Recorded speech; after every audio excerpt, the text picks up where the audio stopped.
right, everyone, if we can call the meeting to order. It is a regular board meeting of the Woodford County Board of Education on May 16th, 2022, and we are very happy to be at Huntertown Elementary tonight. All of the board members are present in person, and if you will join me in standing for the Pledge of Allegiance. I pledge allegiance to the flag of the United States of America, and to the republic for which it stands, one nation, under God, indivisible, with liberty and justice for all.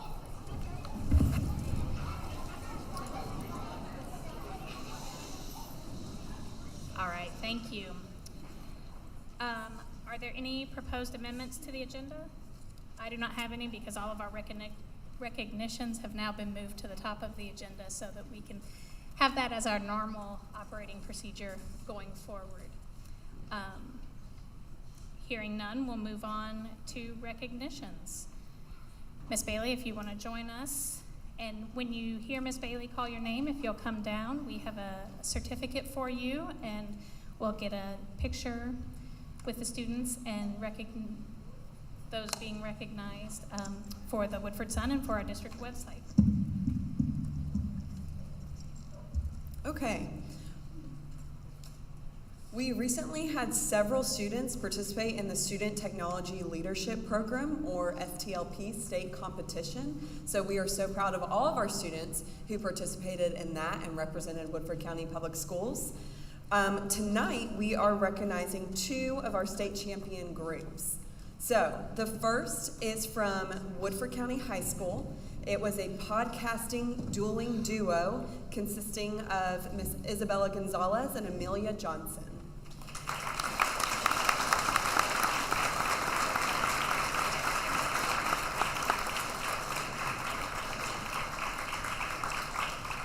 All right, and Issa and Amelia, you all will come right here, shake the board's hands, and get your certificate. That's Amelia. Okay. Congratulations, great job.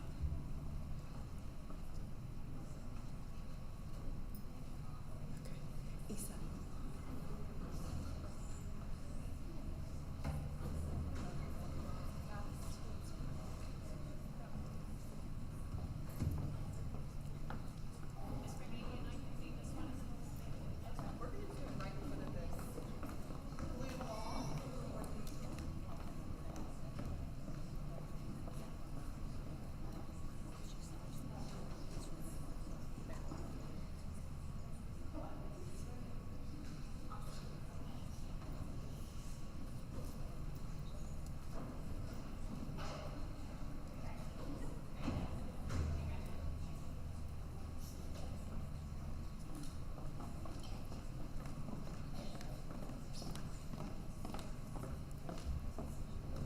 All right, congratulations again to the podcasting dueling duo. Next, we have the Woodford County High School newscasting team, or the Channel 4 group. They were also state champions. So it is Lillian Mullins, Caroline Marshall, Emma Moffitt, and Mackenzie Terry.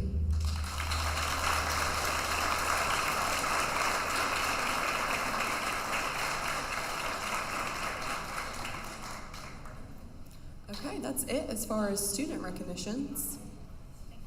Of course, retirees.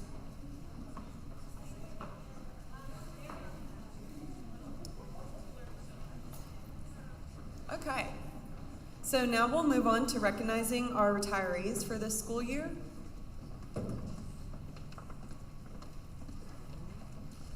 Mr. Gibson is pulling up a photo of the gift each retiree will receive.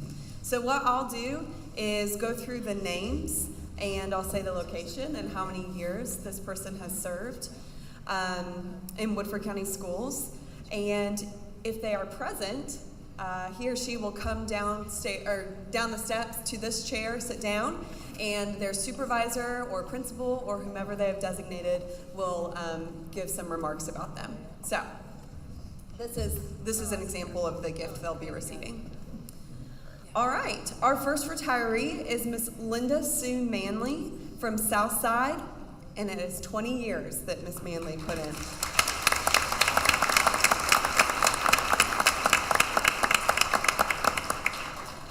Next, we have Miss Catherine Marks from Woodford County High School with 15 years.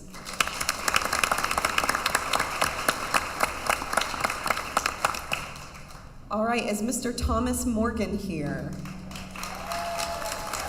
Huntertown, 20 years. So Mr. Morgan wants to come sit in this seat right here, in the hot seat.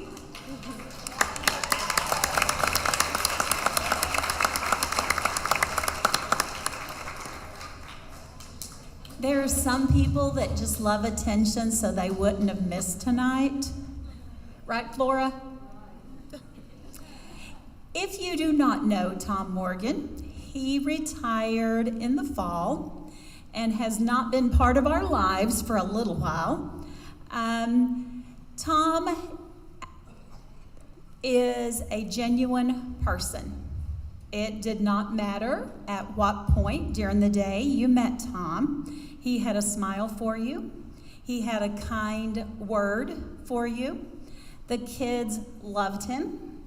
They didn't look at him as just a person who might work in the building. They looked at him as their friend. He got invites to sleepovers and birthday parties and any other event that children had because they saw him as that friend. He high-fived half the kids in the cafeteria. He knew their names, and he absolutely knew that they cared for him as much as he cared for them. If we had a dress-up day, he always looked his best, regardless of whether it was a green hat or a tuxedo shirt or wigs. He did really good wigs. Maybe he needs one every day, who knows? Not that his hair isn't really good right now.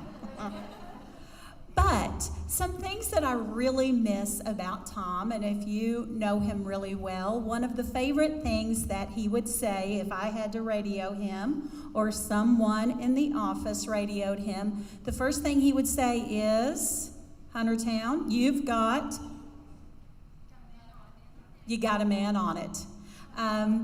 That was his response regardless, and he meant it. It didn't matter what we asked him to do. His reply was, you've got a man on it, and it got done. That's such great work ethic, and he is missed.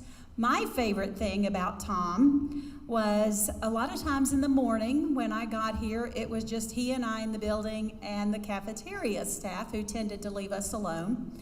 And he would walk in my office and sit down and say, I need some motherly advice. So those were some great conversations. I'm not sure if I gave their advice or he did, but I do miss those times. He came and saw me a couple weeks ago, and I actually cried because I had missed him that much. Once you know Tom, you do not forget Tom. He holds a place in our heart that will not be filled. I love you, Tom, and I miss you.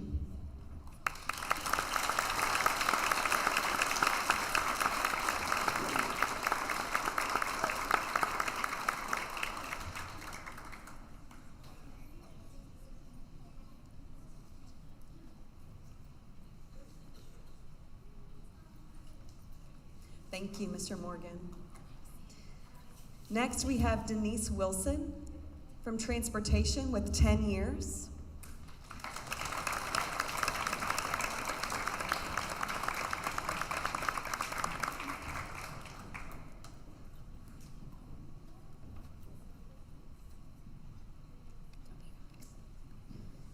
Denise was a 10-year special needs bus monitor. Denise treated her students and their families like they were her own family. She showered them with gifts and her loving heart. She also showered us with gifts, treats, and lots of love. Since her retirement, she's enjoyed visits with friends and family, and she enjoyed hunting and fishing as much as possible. Congratulations, Denise. We miss you very much, and so do your kids. Thank you.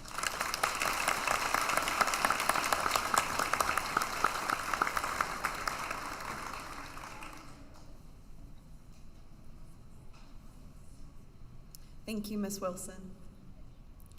Next, we have Ms. Loretta Bobbitt, Bus Garage, 8 years.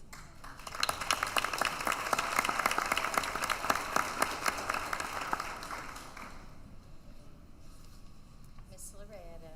I told Miss Loretta when I first met her that I saw her walking across the parking lot, and I thought it was my mom. She looked like my mom. Loretta has worked for 8 years as a school bus monitor. She monitored at all 4 elementary schools, and she enjoyed working with her students and her drivers. What we have enjoyed most about Miss Loretta is her soft, gentle ways. She was always so gentle and loving with those children. She was so soft-spoken, but they listened to her. She was very loving.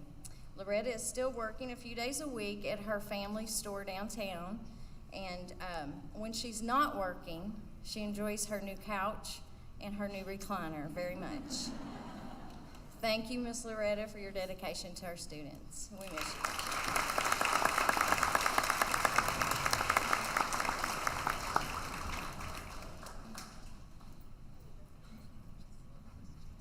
Thank you, Ms. Loretta. Ann Kautzman, Woodford County Middle School, 23 years.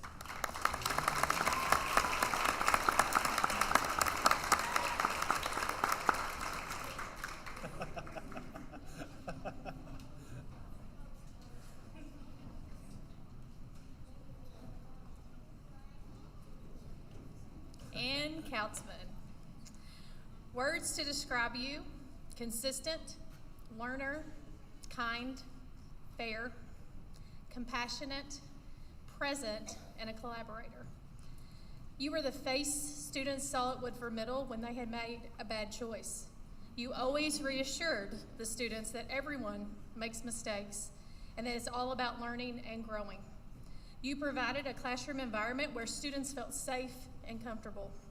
You collaborated with the middle school staff, ensuring that time spent in your classroom was meaningful and productive. Thank you for showing up every day with a smile on your face. Thank you for loving our students. Enjoy your retirement and never forget you are loved.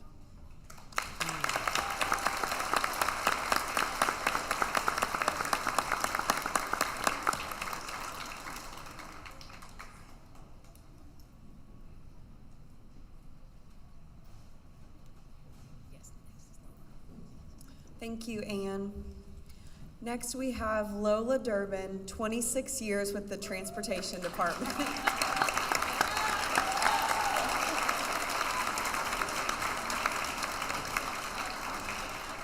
Now, you all don't clap too much. Lola is very shy.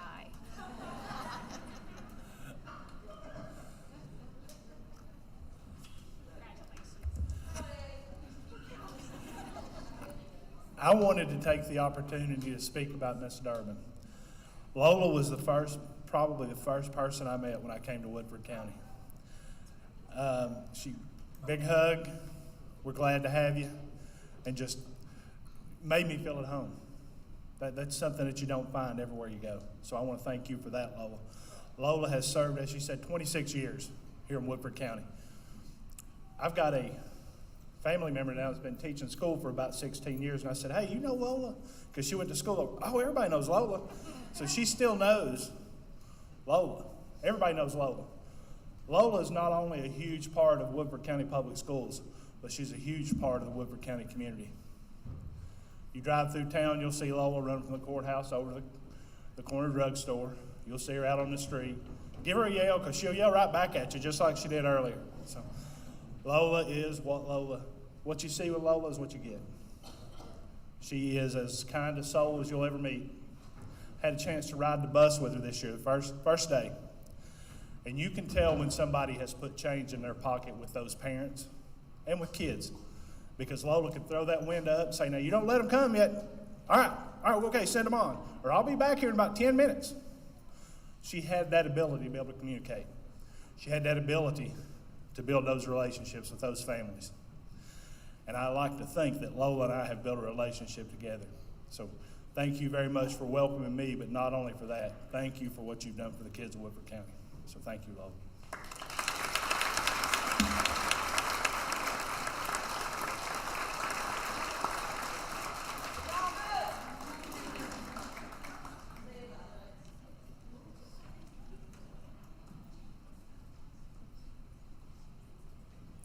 Thank you, Lola. Next, we have Kathy Hawk. She served in the district for 24 years.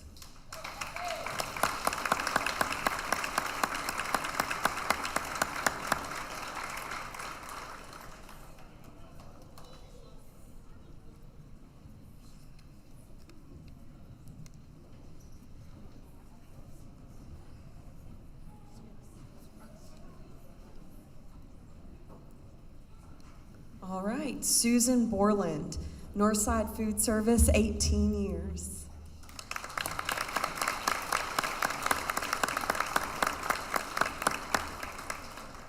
Next, we have Janice Frost. She was at Central Office for 16 years.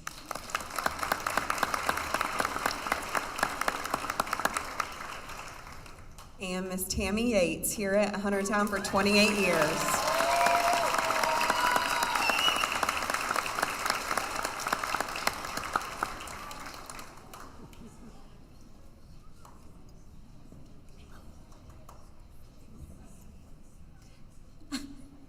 So I denied this one for a long time. She just said, I'm still here, but not long. Tammy is probably one of the first people I met when I started here. Tammy is one of those people that is consistent. What you see today is what I saw 12 years ago. If you know her well, then you know that she has such a calming presence. And when everybody around her is going a little bit crazy, she is exactly the same. Donnie may not agree with me, her husband, but that's what we see. Tammy wears a lot of hats. She is our bookkeeper, of course, and she's our secretary. She gets to be a nurse.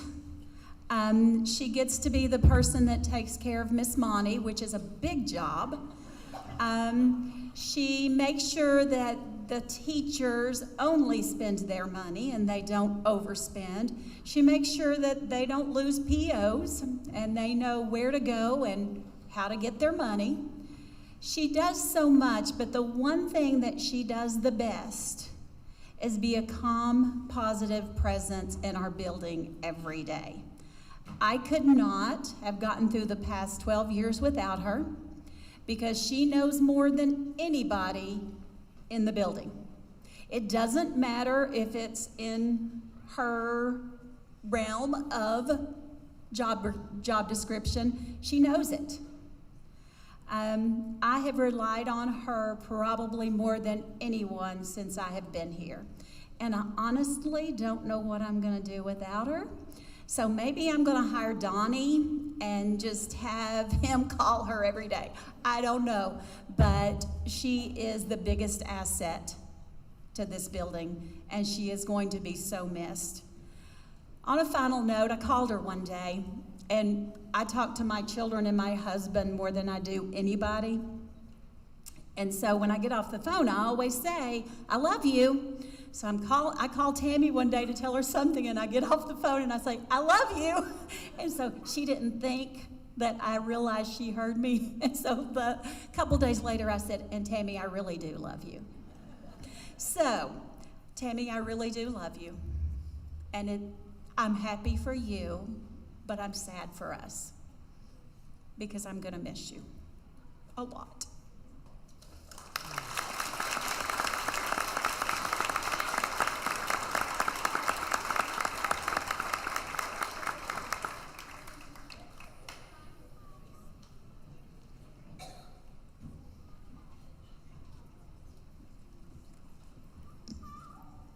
Thank you, Tammy. Next, we have Hendrika Polly Simmons, 21 years.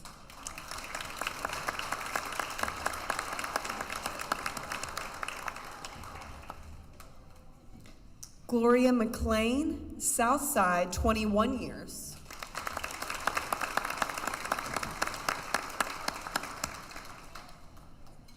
Brenda Smith, Woodford County Middle School Food Service, 16 years.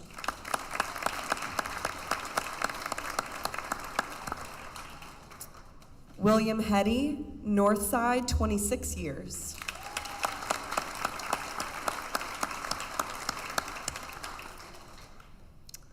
And now one of my favorite principals, Mr. Bob Gibson. He's been serving, working for 28 years. And right now he's the Director of Technology at Central Office.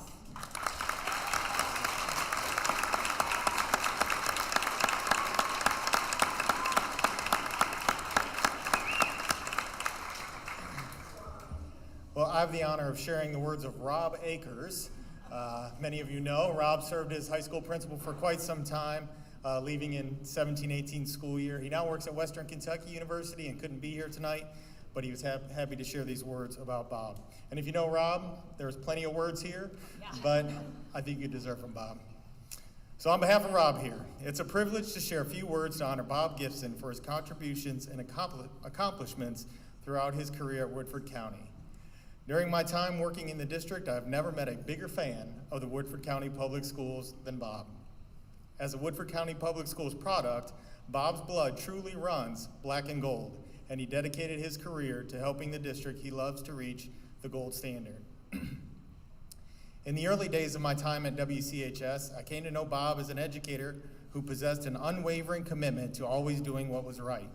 As a teacher, that meant planning lessons as meticulously as he prepared basketball game plans. It meant holding all students to high standards and providing the tough love and support to help them achieve at high levels.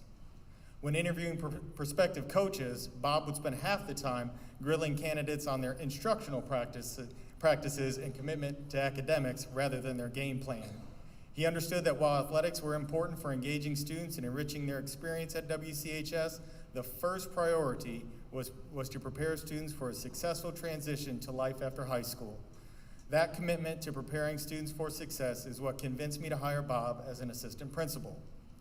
Bob brought his commitment to student success to the administrative team, and he served as WCHS as an exemplary administrator for 7 years.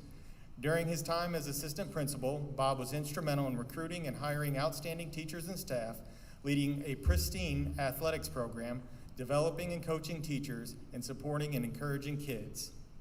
Bob's love of all things Woodford County manifested itself through the creation of the WCPS Hall of Fame.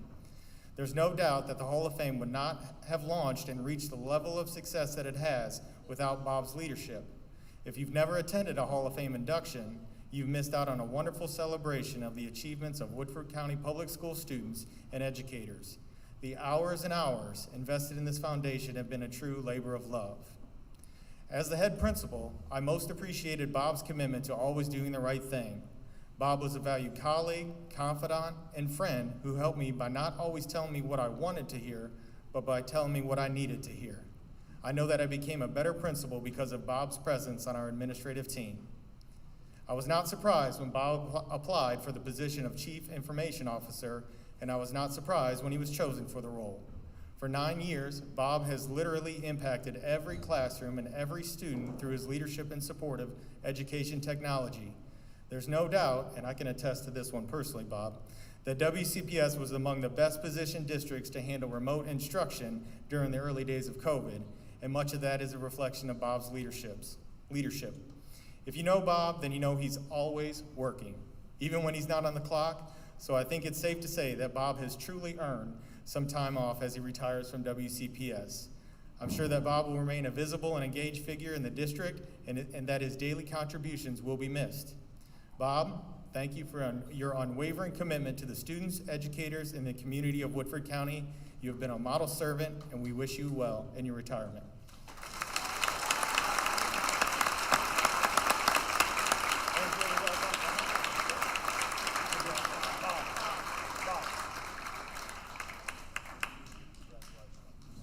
Congratulations. Thank you, Mr. Gibson.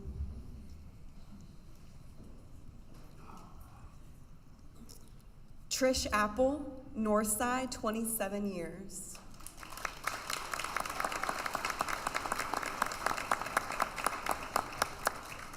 Ken Tonks, Woodford County High School, 23 years.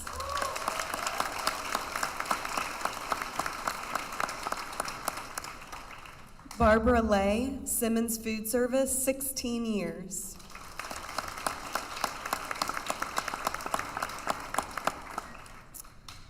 Ellen Butler, Northside, 31 years.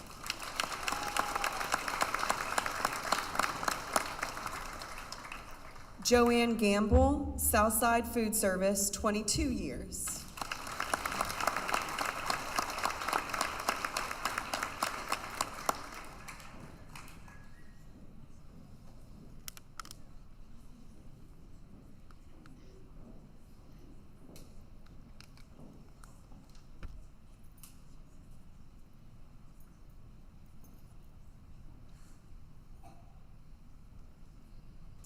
Joanne Gamble.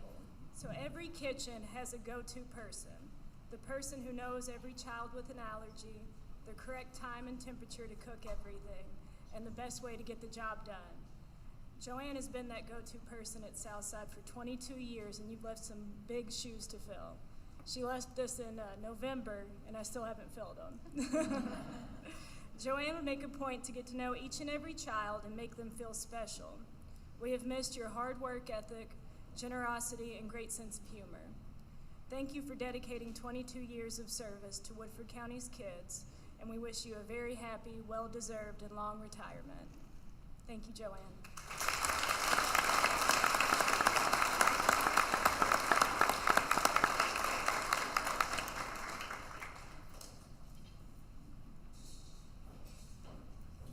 Thank you, Joanne.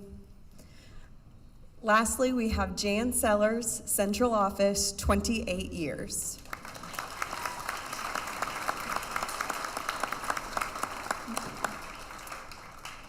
And it's very important to note that together, all of our retirees bring 467 years of experience to Woodford County Public Schools.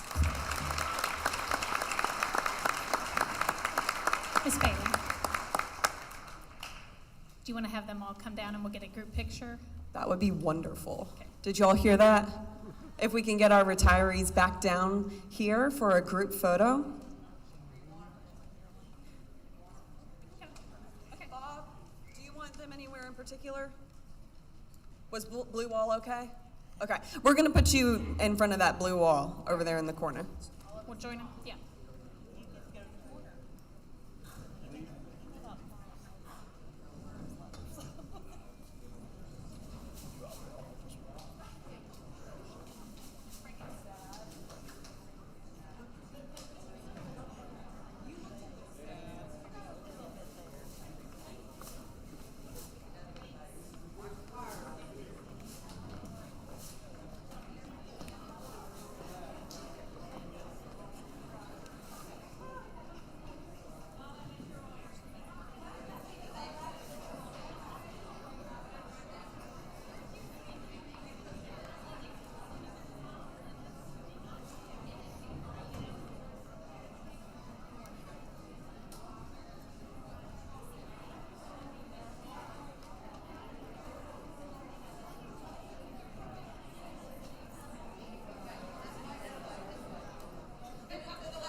All right, we will move on to the next exciting item on the agenda, which is our Huntertown student performance.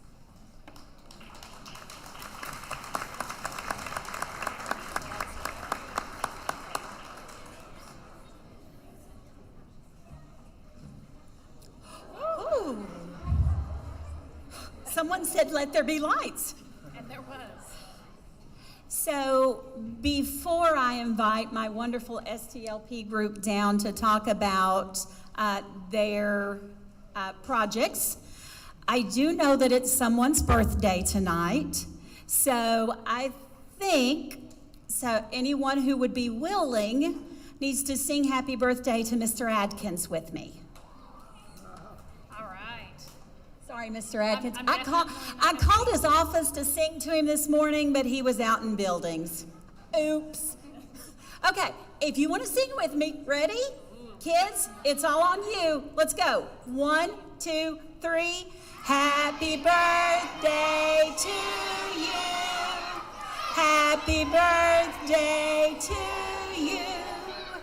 Happy birthday, Mr. Adkins.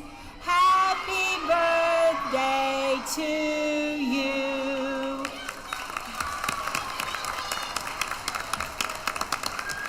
Thank you all so much. See, he should have been in his office and he would have just gotten me. If I could get Miss Sarah and Miss Harden and the STLP kids to come on down. They are first, and then we're going to have some first and second graders sing a song.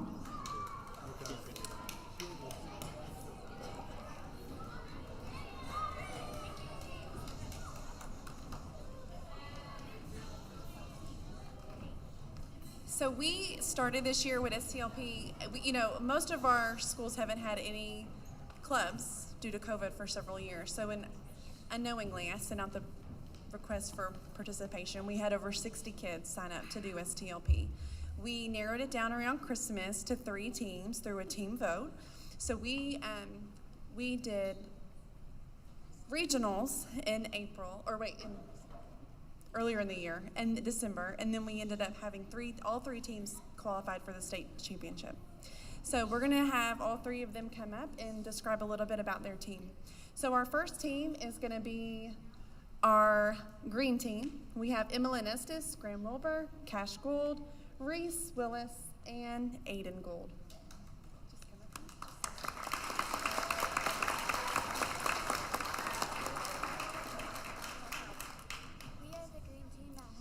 Could you tip it down just a little bit so we can hear you? There you go. We are the green team at Huntertown Elementary Schools in Versailles, Kentucky. The reason we are doing this is because our school is using too much energy and paying too much money. We used our tools such as our energy teams around the district and our TVs out front. State was very exciting because we got to do a lot of fun things and we got to set new examples. I think it was very successful.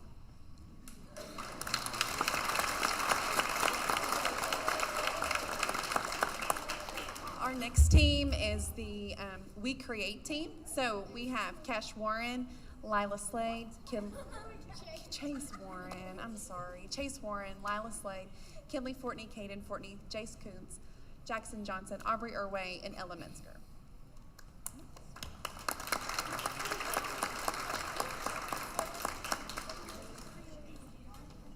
We're Recreate and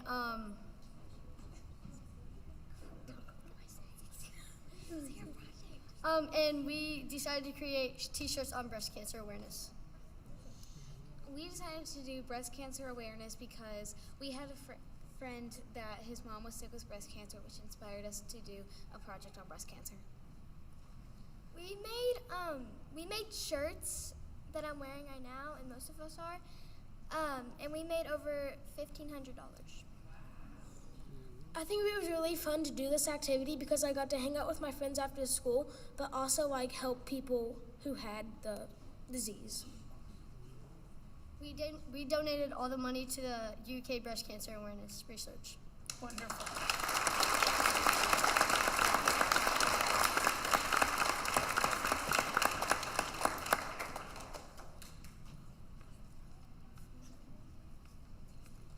Our last team member is Layla Clark. She is Layla Clark.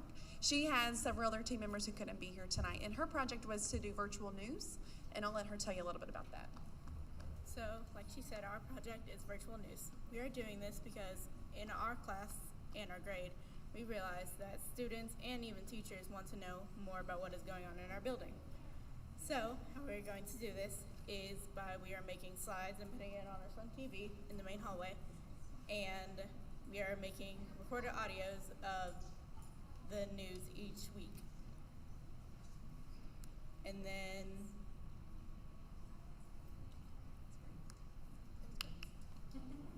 I think the experience of it all was very fun. I think that's because of Miss Sarah, first of all.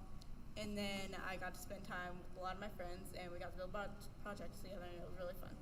And I think that we were pretty successful.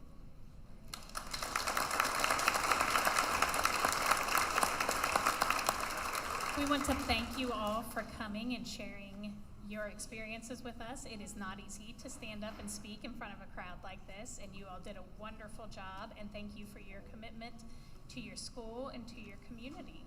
Great job.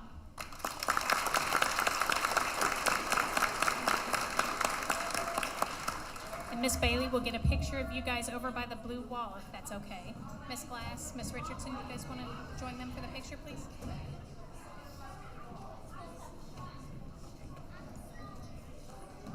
While they are getting their picture, if we could have Mrs. Potter to the floor. And if our first and second grade students that are here to sing will join our teachers on the floor, we'll get ready while they're taking a picture.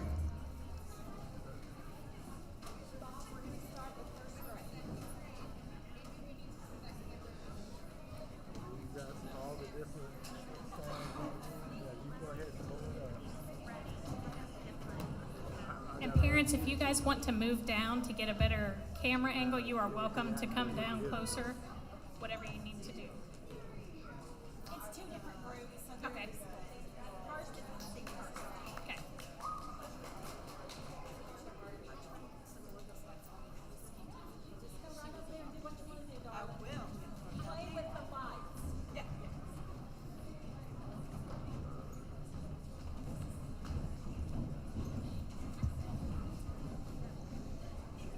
So as they are getting in their spots, we had a virtual performance this year. The kids do not even get to see it until next week. So this is new for the children. They were not going to get to perform it in person, so I thought it'd be a great idea to perform it for our board members. So we have our first grade, ooh, that was loud, and they're going to be singing I Hate Chores. Okay, are we ready, friends? Miss Potter, are we ready?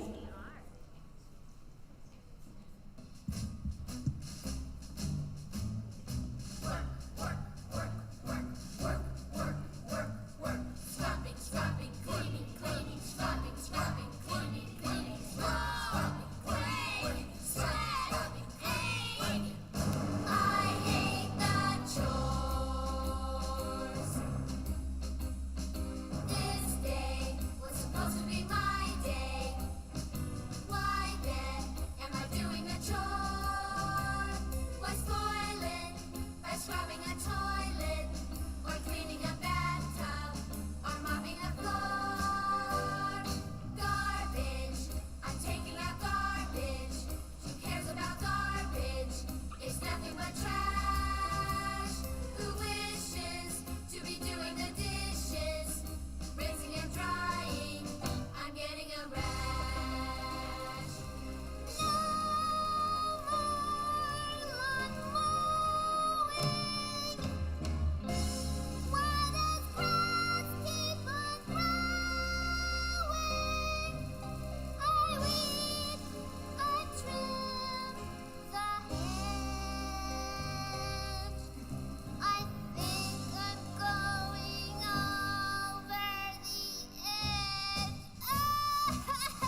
Okay, we're going to switch them with our second graders. And they're going to sing My Mom, the Coach.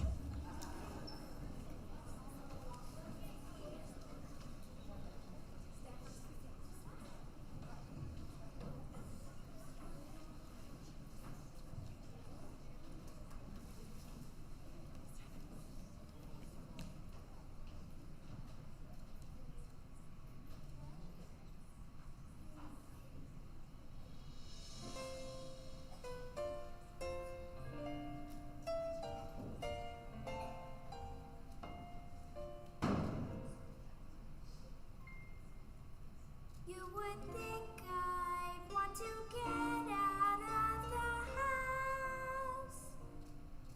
Chores and piano lessons make me want to grouse. Around here, football's not just a game. It's a way of life, a way to glory and fame.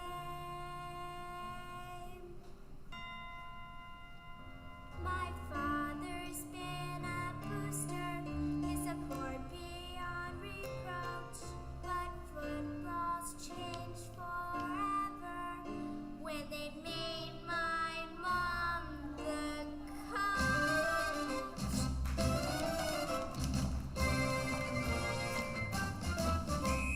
Football season's never been the same since they made my mother the coach.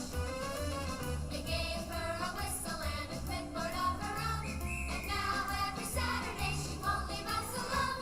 She's crazy, berserk, and totally possessed as she takes a military approach. How could this happen? How could this occur? Look what football's done to her. One day I call her mommy, the next day sir. That's my mother, the coach. You call yourselves a football team? You look like a bunch of marshmallows to me. I've seen marching bands that can tackle better than that. Chest up, shoulders down, stomachs in. Clean? You call that uniform clean? There've been a few slackers around here. I want to see some sweat. Football season's never been the same since they made my mother the coach. Sit-ups, push-ups, now I'm running laps. Someone's gotta stop her, I'm going to collapse. Blocking, tackling, going for the ball. Squash the other team like a roach. Down, set, what? I wish you'd take a hike. Football was a game that I used to like. Why can't we go out on strike? That's my mother, the coach. Give me an M, give me an O, give me an M, give me a chair. That's my mother, she's like no other. That's my mother.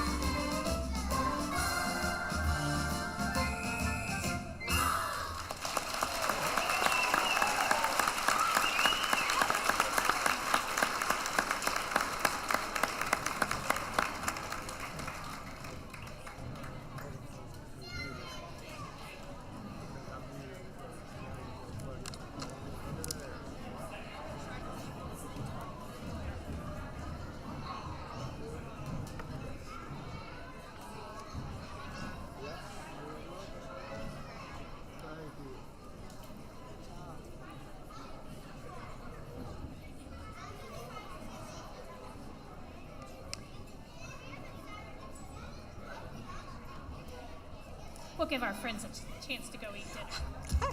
Yep. If any of you would like to leave, this is a great chance to do so. Thank you all for coming. And to my kiddos, you were amazing.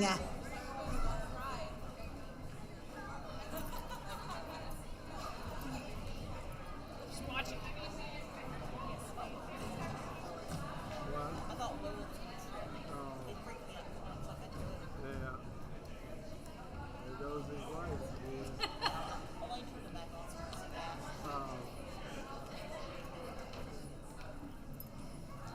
could turn one on out there. That's all I'm saying.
All right, Mrs. Kaiser, if you would like to start with your Huntertown school presentation. Boy, it got quiet. It did.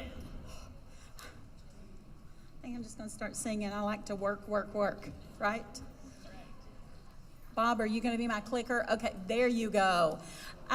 So when I was thinking about presenting to the board about Huntertown and what makes us special, I asked our 5th grade students to tell me in one word what made Huntertown special, because I know what I think, but I wanted to know what they thought. So in front of you is the words that they came up with. Some of them were repeated multiple times, but I only put them up there one time. Some of the ones that were repeated numerous times were fun, caring, safe, supportive, and amazing. Oh, and kind. Those were repeated numerous times. So when you think about 70-some 5th graders, that's the only words they came up with, and they were repeated. So when I think about Huntertown, those are the words that I think about. And I also think about amazing, because that's what Miss Nugent is when she brings me a cold water to take care of me. See, I could pick many of those words for Miss Nugent.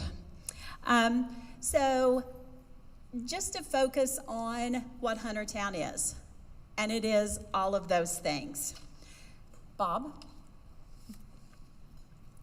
So this year has been challenging for anyone who is in education, and Huntertown is no different. We were given the task of helping children who were behind because of a situation that was out of their control to play catch up. The problem was, before we could play catch up academically, we had to meet their social emotional needs, because a lot of these students were anxious. Some of them had not been in school before. They were afraid. They had family members that were sick. There were so many issues that, even though a lot of parents tried to protect their children from it, the children overheard. So we had to deal first with anxious children. So one of the things, I have been here for 12 years, and one of the things that anyone who walks in the doors of Huntertown and has, I'm sure before me, but definitely in the 12 years that I have been here, we focus on relationships first. and we always have. But this year, it became a greater focus because we could not do anything to meet their needs academically until we met their needs socially. So the first few slides are going to be about that.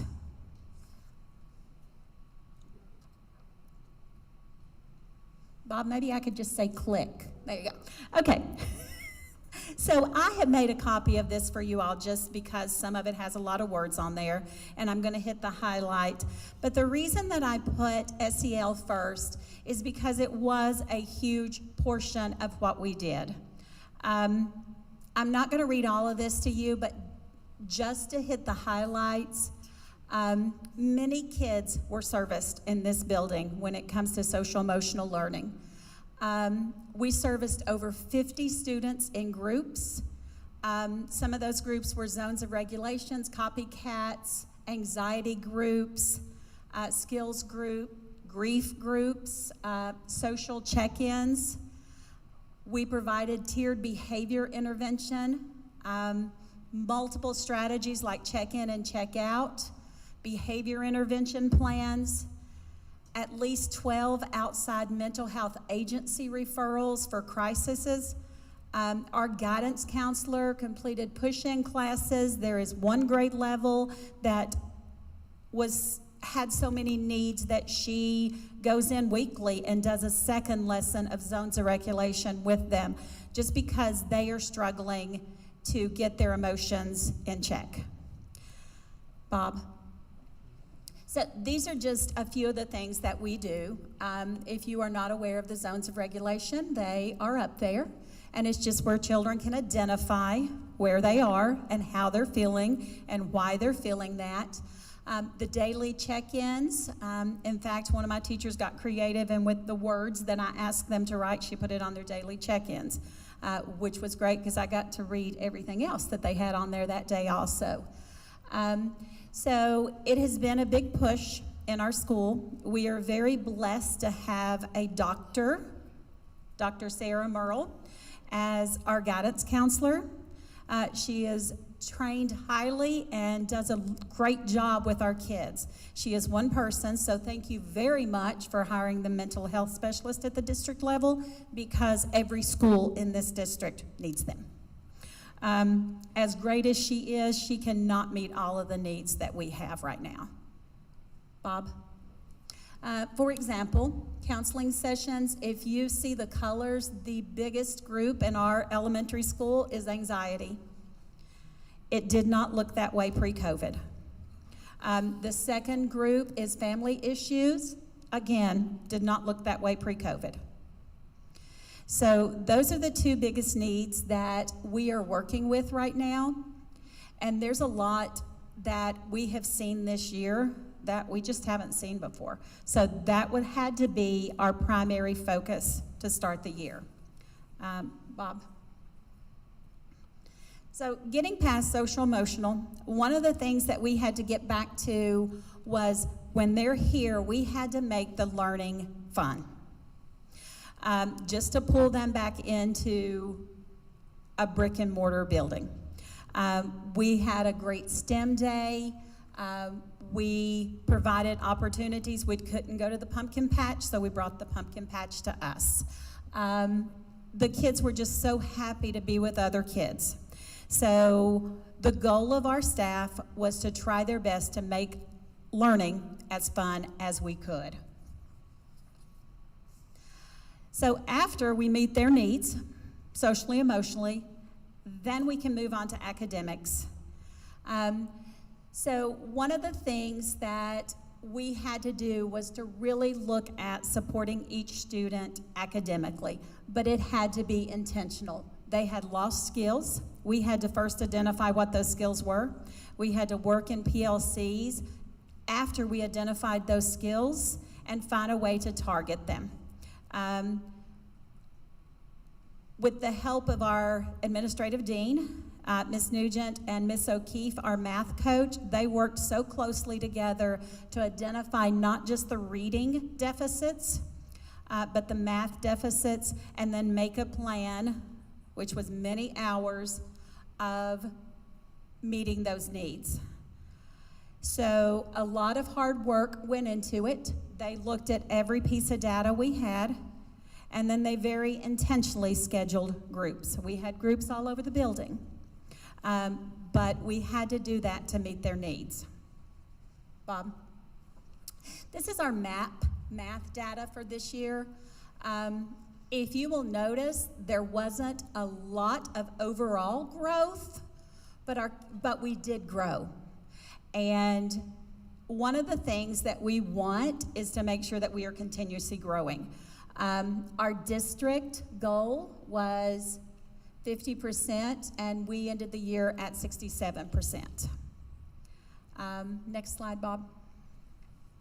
In reading, it was very similar. We ended the year at 63%, which was, again, consistent growth, and the district goal was 65. So we met it in math, but we fell short by 2 points in reading. So when we looked at that data, we looked at next steps. What do we do about this? Because when you have data, that's great, but you have to decide, where does that take me?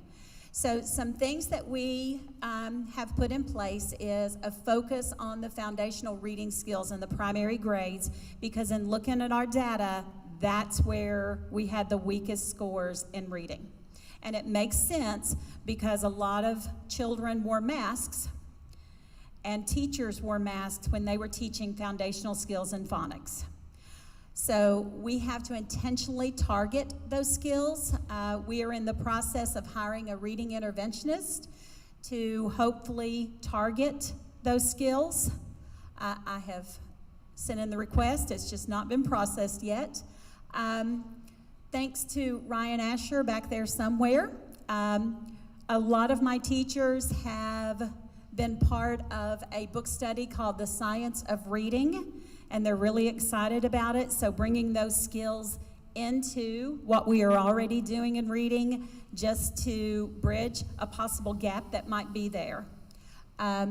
Focusing on math word problems, because one of the things we found was the kids can solve the problems, but if you give them something where they have to figure out what to do, that's a weakness. So intentionally focusing on that. We also, this year, invested in a new book called Math in Practice. It's a resource book for teachers, and it's based on the standards and gives some really practical, hands-on lessons for the teachers, and that has been a great resource for just getting manipulatives in kids' hands.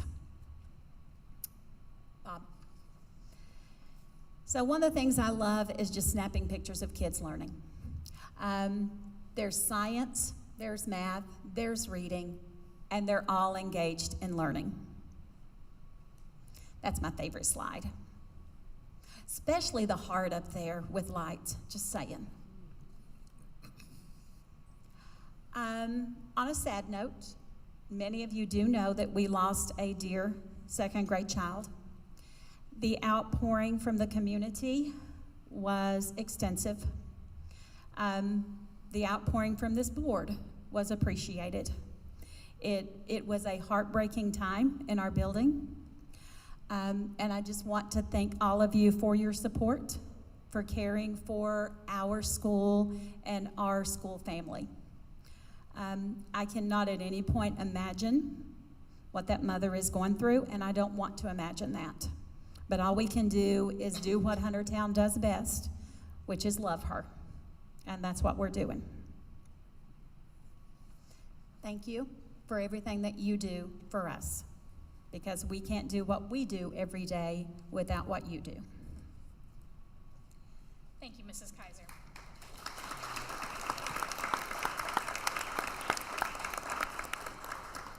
Do you want to hang out and see if we have any questions? Yeah, I will stand right here. All right. Since Amanda brought me a water, You're good to go. I'll just stand here forever. There you go. All right. Ms. Richardson, do you have any? Yeah, I was, on the first page that you handed out, I noticed 3 words that I noticed for your words for Huntertown. One was safe. There's nothing more important than a safe space for a child. And for a kid to say that they feel safe is the ultimate compliment. Supportive. I know when we're young and we're kids, I went to Huntertown in the 6th grade when they had 6th grade here because Simmons was being renovated. I was a Simmons student. But I came here and we had a tragic event happen when I was in 6th grade here, and the teachers and the staff, I'll never forget, were like family to us. So supportive is obviously a history of Huntertown and something that you all should be very, very proud of. And then the last word that I circled was perfect. And I can't ever remember probably ever hearing a child say that they thought their school was perfect. Typically kids will have something that they, that they don't like. It's an instructive atmosphere, there's rules, but for your students to say perfect is a huge compliment to you and your staff. One question that I had is on the zones of regulation and things that you were talking about. What is class push-ins? What is that? That's what our guidance counselor does. So it's either Second Steps, which is our SEL program, or a lesson that she creates herself based on the need of the classroom. Okay. So, for example, like I was saying with the 1st grade, there was a need for the whole class to have a little training on zones of regulation. So she pushed into that class and she's teaching that. In the past, we've done things like a class might have problems with bullying. Right. She would go into that class and work specifically with that class on bullying. Then the last thing that I just wanted to say is the reading scores. I know it's discouraging for you to say we didn't meet our goal or we fell back or whatever, but it's obvious with every student on every level that is not a response. That's not on your back. Not being able to see a child's mouth, not being able for kids to be able to see yours, to see your expressions, to have improvement in the math part and not still have a deficit in that, I think is amazing. So I can tell that you guys have really worked and cared for our kids, and I appreciate that deeply. Thank you. Thank you. Ms. Glass? Well, I think it's apparent, like Ms. Richardson said, these words here that they've used to describe Huntertown. It's a great place to be. I especially love that they mentioned the word united. I think that's a great thing that our kids are seeing after we've had such a, divided couple years. Something else that stood out to me that I really liked, it says at Huntertown our focus is always relationship first. And I think that's very important because like you mentioned, not all of our kids have the perfect home life and the perfect relationships. Because I think once we have a healthy relationship, obviously our academics will come. So I appreciate everything you guys are doing, and thank you for having us today. Thank you. Mr. Atkins? Yeah, I'd just like to touch on the piece about the social emotional. We know that's been huge, and one of the things we have to focus on is being caring, supportive. I say there's times that we may have to drag kids, pull them, push them, whatever, to get them to where they need to be, but that's what we're going to do. That's what we're here to do. So I agree completely. I think the commissioner had made that statement early on when we got back into school full time that we have to make school fun again, and that's what we've been trying to do. And again, looking at your scores, to me, it's a testament as to what we are doing. So thank you. Thank you. I would just say that, as always, Huntertown is always welcoming, inviting. It's that way for our students. It's that way for the board. It's that way for families and teachers coming to visit. I appreciate your family-like environment that you've created, and I know that your family had a tough year. And I commend all of your staff for loving the kids and getting them through that when their hearts were broken. That's not something that can be measured on any sort of test, but those kids came back to school and knew that they had support here, and that is more valued than anything else that you can show us on a slide. So thank you for creating that atmosphere here. Thank you. Well, this is my home school, so I knew all of that, and I'm glad that all of you now know all of that. But I think my oldest was your first kindergarten class when you started, 12 years ago. Gosh. Yes, Can't believe it. The 12th graders are my first class. I mean, unbelievable. So I knew all of this about Huntertown. Huntertown is all of this to my family, to my kids. Apologies to all the teachers that my boys will still go right up to their door, approach them at a store, wherever they're at, and I think that follows a little bit what everybody has said so far, that family atmosphere. The kids really love everybody here. And I know you had mentioned earlier, and not to embarrass her at all, but Miss Merle, actually Dr. Merle, just received her doctorate, just graduated, 2 weeks ago? 2 weeks ago. So congratulations.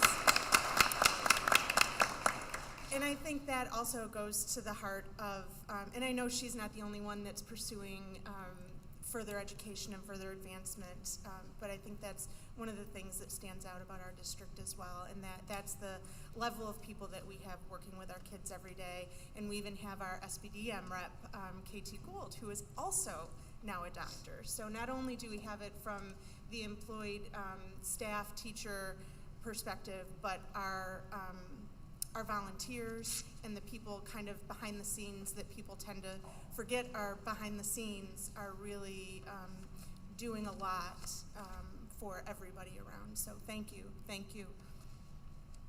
Thank you. Ms. Brigade? I just echo everything. Huntertown is just such a special place, a special school. It has a special place in the hearts of the students and the parents that come through the doors.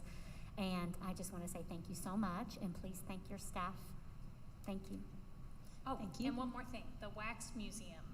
We didn't get to clap for them and tell them how wonderful they are. I got a chance to hear each of their presentations, and they did a great job. It was obvious that they had put a lot of time and thought into that, and please tell them how much we enjoyed hearing their stories. I will. Thank you. All right, thank you, Mrs. Kaiser. Thank you.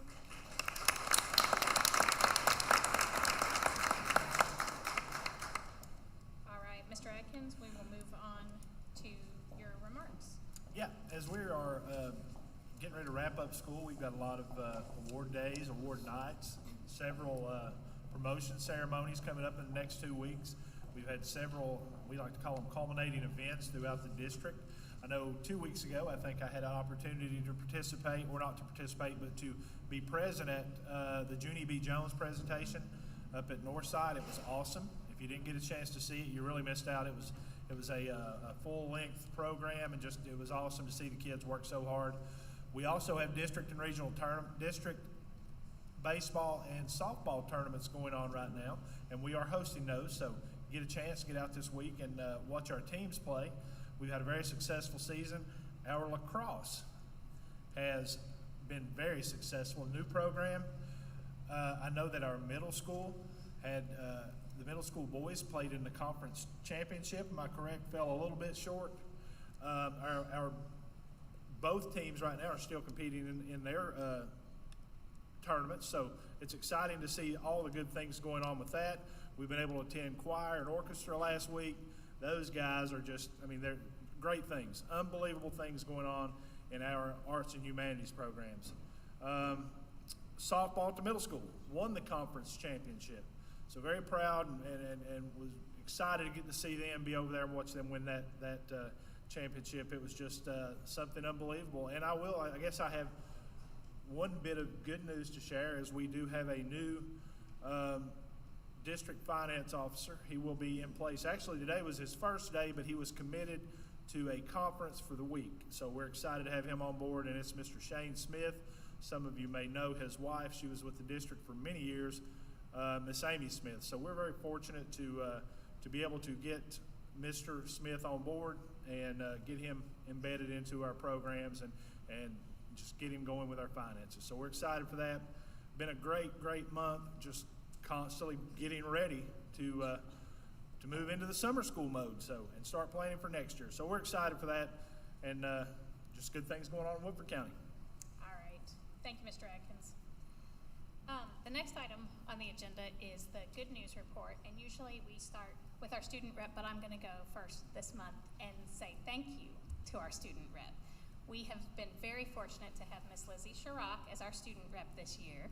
She has done a wonderful job bringing a voice to the students, for the students, to the board meetings, and has been a welcome presence. Your positivity is fantastic. Your energy is unmatched. And we are very excited to have had you on the board and to see what your future looks like. If you want to tell us a little bit about your plans and what you're excited to do next year, we're happy to hear, and we're lucky to get to keep up with some of our student reps. Sometimes they'll send us an email and tell us about exciting things. Jared Christian was one of our student reps, and he just graduated from Eastern, and it's wonderful to see you all go forward and succeed like we know you will. So if you'll tell us a little bit about that, and thank you for your service as our student board member. Thank you guys so much. Yeah, I plan to attend Eastern Kentucky University, majoring in occupational sciences, pursuing my doctorate in occupational therapy. And I'll be a member of the honors program there, and I'm just super excited. I already have my move-in date. It's August 7th. Wow. So I'm super excited. I just want to thank you guys for this opportunity. It's been an amazing year. It's been a hard year. My years of high school were not anything near normal, but I was just glad to have such a supportive WCPS family behind my back. So yeah, I also want to thank all my teachers and staff for everything that they've done for me. So yeah, that's what I plan on doing. But I can start on the good news report. The orchestra concert went well. I wasn't able to attend, but Mr. Marcy always puts on a good show. And I know that my senior year, I have a lot of friends that was their last concert. And I'm also so grateful to Blair Hicks and Brian Staples for putting on our prom this year. With this year being so crazy, and last year I actually helped plan the prom, and it was so hard to plan during COVID. So I just want to thank them for stepping up and making that one of the best nights ever. So yeah, that's what's been going on in Woodford County. We have senior finals are this week. It starts Thursday, Friday, and then Monday, Tuesday, and then the rest of the week will be our underclassmen. So that's what's happening at WCPS, WCHS. So yeah. Thank you, Lizzie. Does your dad know about that August 7th thing? Sorry, Dad. Be okay with that? Love you, Dad. That's my dad over there. That's Nicholas Patrick Chirac. Thank you. Thank you, Dad. All right, Ms. Richardson. Good news report. Let's see, let me think. Well, congratulations, Lizzie. Thank Kind of caught me you. off guard. I was laughing at you. I don't know. The lacrosse team, congratulations to them. They traveled to, I believe it was Bowling Green on Friday night. They didn't get home until like 2:30, 3 o'clock in the morning, but they won. They're doing amazing. I know it's exciting time for the seniors getting ready to graduate, all of the things that they're getting ready to do. So along with my son, who is getting ready to be a 22 graduate and is also enlisted in the Army. I haven't shared that with you all. I wanted to tell all of them congratulations, and I think that these kids have faced more adversity than any of us have in our adult or youth life, and I think they're going to change the world. I think they're prepared and they're going to do great. So congratulations to the class of 22. Thank you, Ms. Richardson. Ms. Glass? I think we can all celebrate that we have 8 days of school left. That's very exciting. Wanted to talk about just Northside had their 5K Sunday. It was really well attended. They were able to raise lots of money for some needed updates for the playground and some outdoor music equipment. So if anybody was able to participate or donate in that, we appreciate it. I know that was something they really were working towards. And just the date for that? It was Sunday. Oh, I thought you said you were asking. No, okay. Everybody that donated. And then just wish everybody luck the next few days. And with testing, I know testing's going on. It's been an anxious time at our house. So just looking forward to the last few days. All right, thank you. I would say thank you to the middle school. I've got to attend some of their student performances. It was a lot of fun, and they were excited over there. I think they had a pep rally today that looked like a great time. Those are the things that we missed out last year that are really the benefits and the intangible things that create the warm memories for our kids at their schools. So thank you to all of our principals and teachers that are here for making this year a good year for all of our students. We're very appreciative. I did get a chance to go see Junie B. Jones, so if Mr. Hunley is here. He's back there. It was fantastic. It was great. I loved it. So it was really great to see the kids work so hard for that. I also got to see the middle school boys win their championship game, and we teased my youngest son a little bit. He was on the team last year that fell short in the final game. By the time he had gotten to the top of the bleachers, he said he had heard at least 8 times, "They did what you couldn't do." So they did really well last year, but these boys, it was a lot of fun to watch them, so congratulations to them. And we had lots of fun with the teachers at the high school the last couple of weeks with Teacher Appreciation Week and breakfast with them a couple Mondays ago. It's just been a really fun end of the school year and a chance for me to get around to the different facilities that we have and meet some people and see all the fun things that are happening. So looking forward to summer, but I am happy about all the fun things that we get to do. So thank you. And Lizzie, I think that if there was somebody, if in 25 years you're retiring from Woodford County Schools, it's going to be another Mr. Gibson, that your blood runs black and gold. I think you were one of the instrumental pieces to bringing spirit back to the high school, and you showed that all year long, and it was really nice to be a part of it with you. Thank you. Ms. Springate? I would just say congratulations to Lizzie, and I'm so excited for your future. It sounds very, very fun and promising, other than the move. And my good news report is I just want to say thank you to the high school principals and staff for and congratulations on their top 25 ranking in U.S. News and World Report. I'd ask that be placed on the agenda, and hopefully we'll be able to do some kind of celebration or honoring of you all soon. So thank you. Yes, we have added that to the agenda for next month's meeting. The invitations had already gone out for this month's meeting when I got your email. But Can I add something else? Of course. I just want to take an extra moment to thank all my teachers that have helped me the past 4 years. It's been really hard on our teachers and our staff. And I just want to thank them for everything that they've done for us. Our principals, we've had like 4 of them. So I just want to thank all of them for helping us get through these 4 years. So I know on behalf of my class and the rest of WCPS, we just want to thank our staff and our teachers and everybody.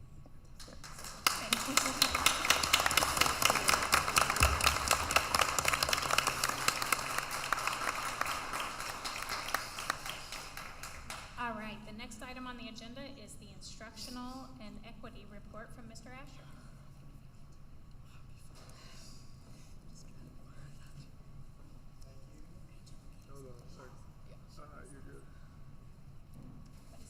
Hello.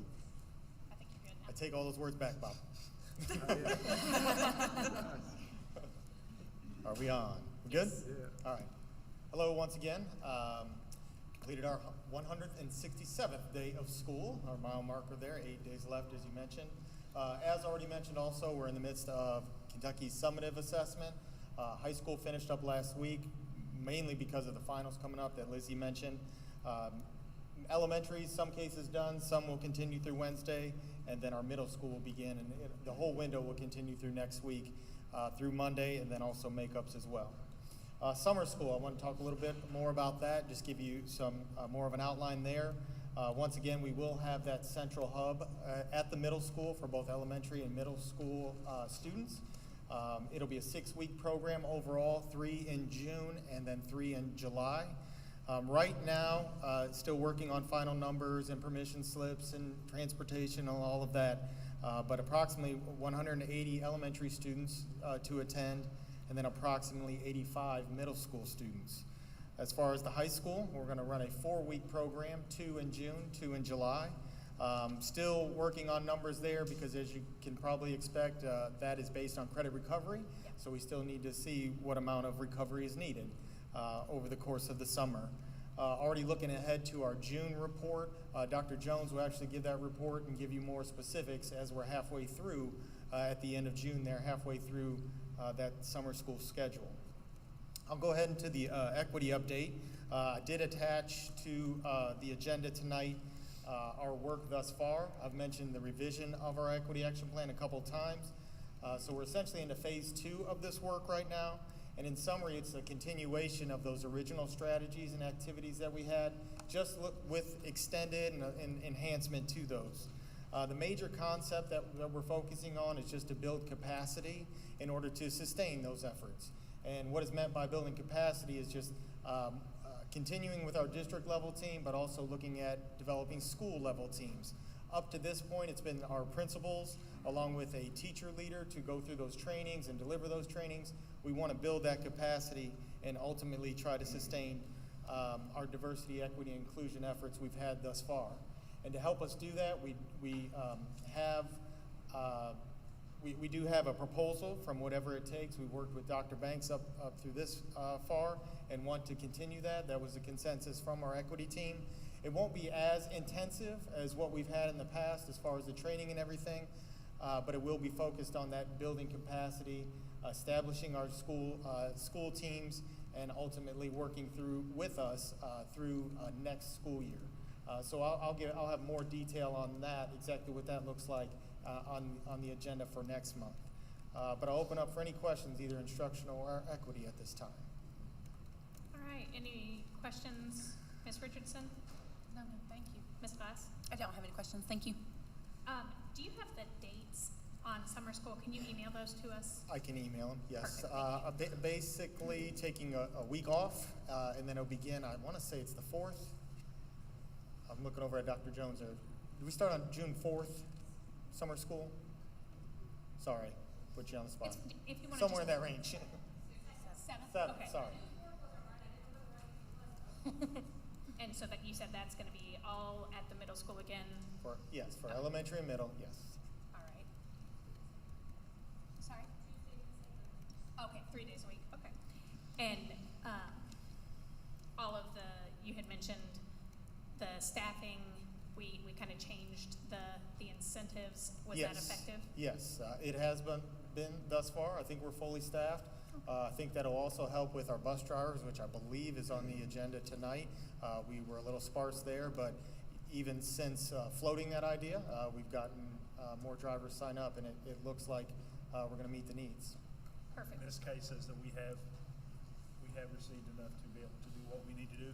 She would like to have a couple more, and I think Ms. Quire as well has been able to get a few more cooks, cafeteria workers, so it has helped. Great, good. All right, Ms. McHale? No, thank you. Ms. Springate? No, thank you so much for all your work. All right, thank you, Mr. Asher. Thank you. All right, the next item on the agenda is the treasurer's report.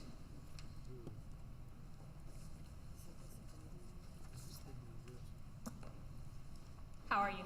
Hello, good evening, everyone. Thank you for joining us. I'll be your substitute finance guy for at least one more night. All right. For tonight, yeah. Glad to hear that Shane Smith's coming on board.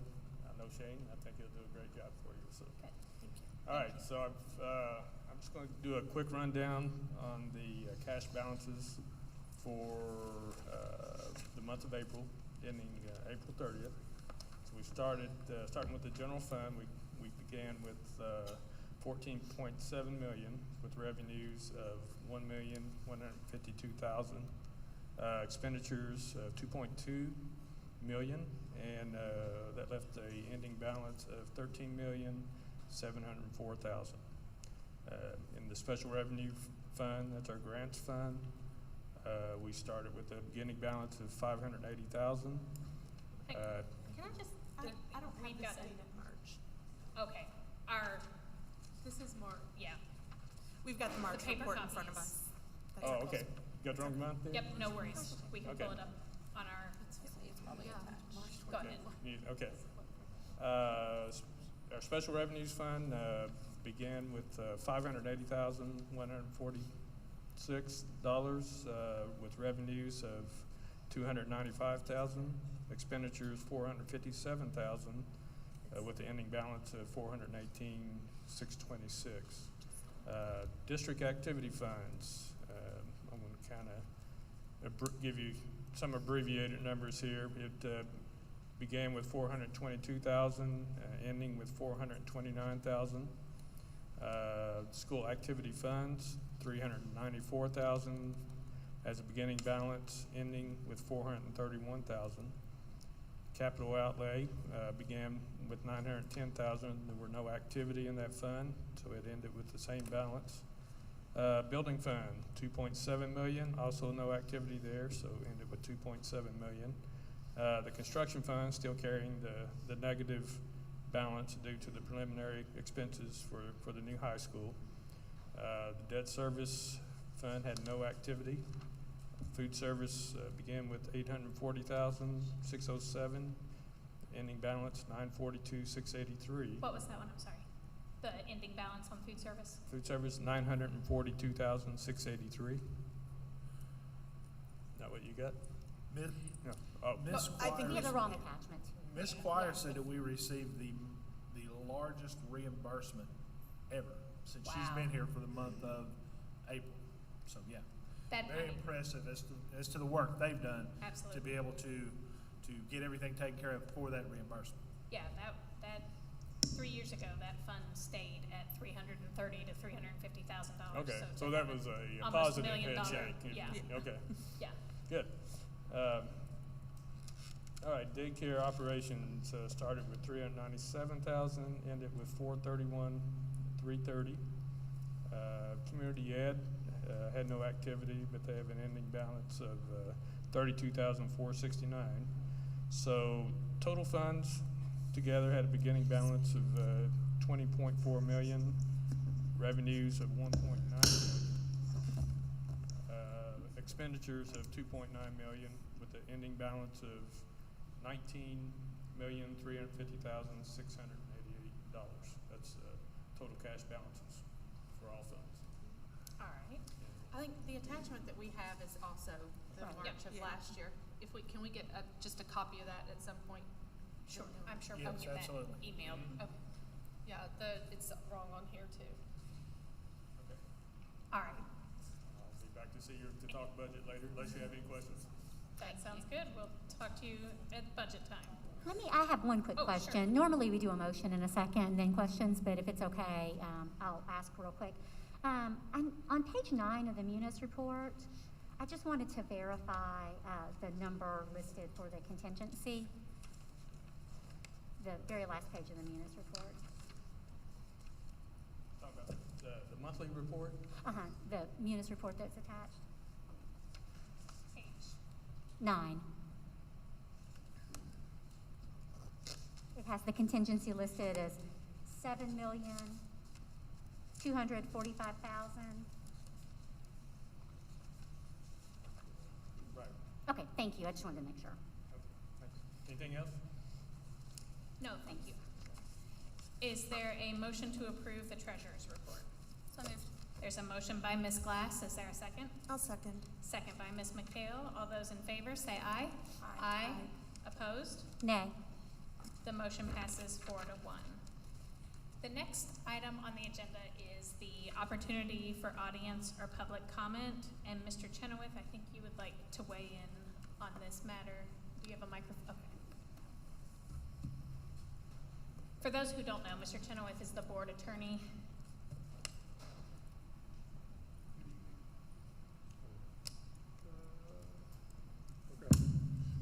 Thank you.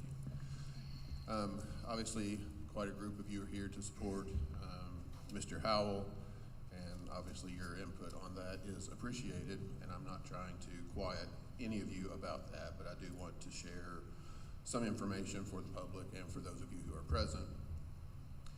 One of the unusual things about the Kentucky Education Reform Act is that administrator demotions is one of the only final decisions that was left, personnel decisions that was left in the hands of the Board of Education. So when that process is initiated by a superintendent, by giving an administrator the initial letter saying, I intend to demote you, the administrator then has the chance to write a letter back, which Mr. Howell has done, saying, I want to challenge that. The next step of the process is the superintendent has to deliver to Mr. Howell a statement of charges. It's the details. The statute refers to names, dates, locations, events. It's the very specific. I hate drawing the comparison to criminal matters because it's not at all that, but most of us have seen enough of that on the news that it's an easy comparison. But it would be like the indictment. It's on this date this happened, on that date that happened, on this date you had a conversation with this person about this. It's that type of document that outlines very specific charges. From the date that Mr. Howell receives that letter, there's a timeline for the board to conduct a hearing. The Board of Education members act as the jury for that hearing. And testimony has to be sworn testimony, people placed under oath will testify in support of those charges, and Mr. Howell, through an attorney presumably, would have the opportunity to cross-examine anybody that testifies in that hearing, and he would have the opportunity to present his own witnesses, testify on his own behalf. It truly looks like a trial, like you would see on TV. It's because this is a government agency, the 14th Amendment provides due process rights to an administrator or to any employee before they lose employment rights. For teachers, that's a tribunal process that is handled by the Kentucky Department of Education, but for administrators, that's a demotion process where the Board of Education acts as the jury. All of that is just background to say the Board of Education needs to base its decision on the sworn testimony that's presented in that hearing. Just like we don't want a jury to read the newspaper and research thing on Google and try to figure out what happened and who said what when they're sitting in a jury trial, the Board of Education members, at my recommendation, should not be having conversations with people and trying to gain information from individual employees, students, or Mr. Howell directly about what happened, what led to this, etc., because his due process rights, procedural due process protected by the Constitution, is that the board needs to base their decision on the evidence that all of them hear collectively at the same time with people who have been placed under oath, and Mr. Howell has a right to hear any of the testimony that the board members hear that they're relying on to make that decision. So the process is intended to protect everyone's rights, including essentially Mr. Atkins as the charging party, the prosecutor who's saying these are the things that I believe I can prove that warrant you losing this status as an administrator, and Mr. Howell in presenting his defense to say these are the reasons I think you're wrong, such as even if that's true, it shouldn't cost me my administrative position, or this isn't true and I can prove it, those types of defenses. Because of that, I've recommended to the board that public comment at a meeting like this with people who are not under oath, when the parties are not present in the formal hearing setting that is designed by the statute to provide due process, public comment should not include people speaking in favor of or opposed to Mr. Howell, because it essentially, you're speaking to the jury outside the trial. It's trying to talk to the jurors before they've heard any of the testimony or any of the evidence. My recommendation to you, to any of you who want to speak in support of Mr. Howell, is that that be coordinated with Mr. Howell so that you can be a part of the case that is presented on his behalf, that you would be able to testify in support of him at that hearing if you have sworn testimony that you believe would be of benefit to Mr. Howell.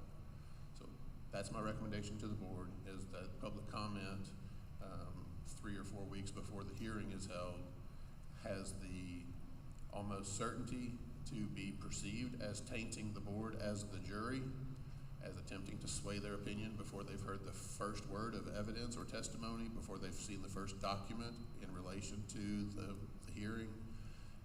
And quite frankly, that's just not the process that the statute outlines, and I don't think it's the process that the 14th Amendment to the Constitution really outlines before somebody has a deprivation of their property interest in an employment contract. So that's the reason for my advice. I apologize for that being long-winded, but I wanted everybody to understand the basis for that advice, that it's there is a time for all of that, all of those comments to be given, and I don't want any of you to feel like you shouldn't have a chance to speak in support of Mr. Howell, if that's what you want the board to hear. But the time for that is when that hearing is held, when all the parties are present, when people that speak in support of either side are placed under oath, so that it's a fair process for both sides. Okay, thank you, Mr. Chenoweth. Bearing that in mind, we will move forward with public comment, and the first person signed up to speak is David Graves.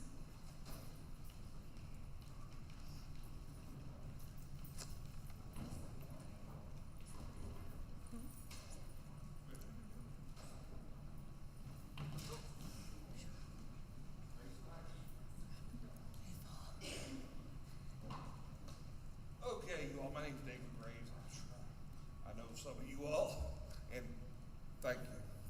Thank you.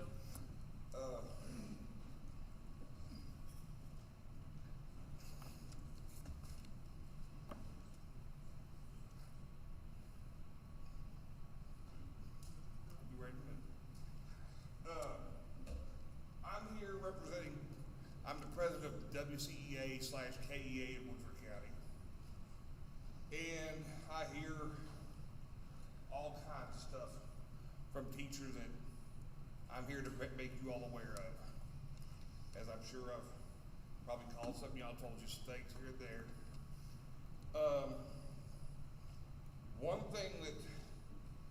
One kind of little things people have asked me about, and it's about, I guess, budget, payroll. We would like a little list of what all those little codes mean for what's being brought out of our paycheck.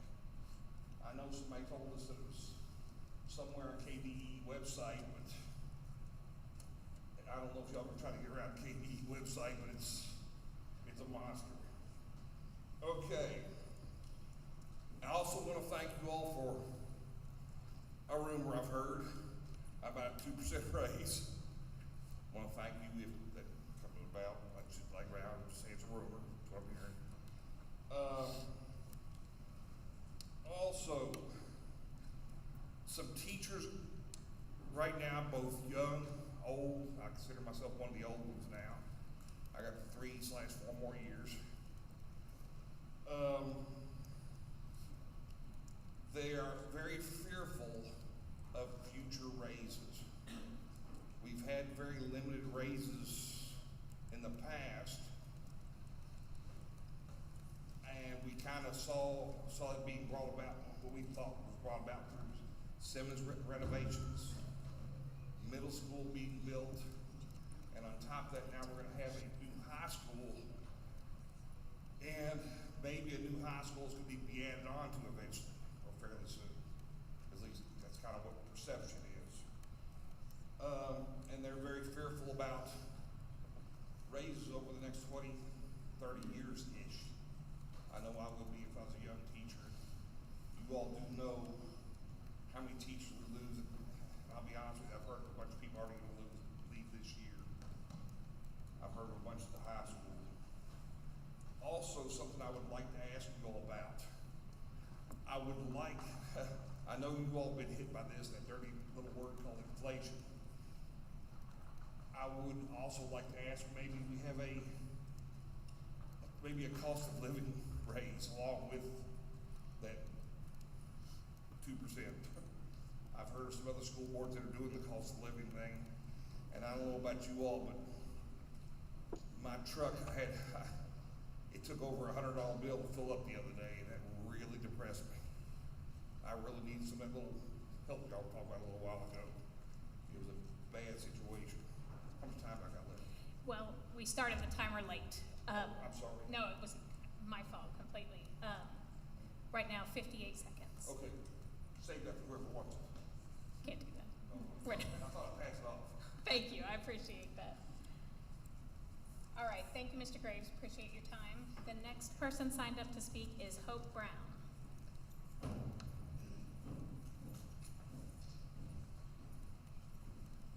Good evening. Good evening. Before I start, I do want to thank you guys for everything that you've done the last year. I know it's not been easy to have the job that you've done, and I do really appreciate it. What I would like to talk about tonight is something that a lot of you know that I'm no stranger to, and that's the issues of teacher salaries. I am representing the American Federation of Teachers tonight, and I want to talk about the issue of raises for classified and for certified staff. Ms. Brown, will you turn that towards you just a little bit? Is that better? Yes, thank you so much. Thank you. It's unfortunate that the state legislature decided that the only public employees to not get pay raises, including themselves, were teachers. They said the increase in SEEK funds could be used for raises. We believe the legislature put this money in SEEK as a way to divide public employees and to create a Hunger Games between the counties. We acknowledge that this is an awkward situation, but we wouldn't be able to call ourselves a worthwhile organization if we did not voice on behalf of our members that this money is not enough to cover the crippling inflation, rising real estate, rent, and the fact that milk is $3 a gallon, and I think when I put gas in my car yesterday, it was $4.29 a gallon. Teachers and staff have held the line and done our job under crushing public attacks on us personally and collectively, some of these from our own board members on their social media pages. Our kids are struggling mentally, and we see it in rising behavior issues. We have shown up. We've given our planning periods to cover for other teachers. We have acted as custodians when shorthanded. We've used our own money on snacks, supplies, and other items for our students. We ask if this district recognizes that and works with teachers and staff collectively to create better work environments for our kids to learn in. We have value and worth. We are disappointed in how that is reflected in our pay. We have seen the news reports of other districts using the increase in SEEK funds for pay raises. Woodford County has some of the best teachers that I have ever worked with, and I've been doing this for 20 years. But for how long can these teachers continue to lose money in working for this county? Money was found in the budget to give Mr. Atkins a 15% increase in pay over Mr. Hawkins, and I do not begrudge him that raise. Pay people what they're worth. But we are hoping that money can also be found in the budget to increase the pay of teachers and staff in this district. Thank you very much.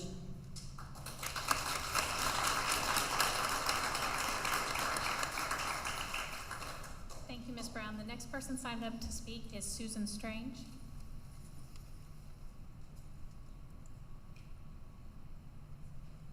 All right. Next person signed up is Brenda and Luke Sissel. They left. Okay. Next person signed up is Miss Susan Carey.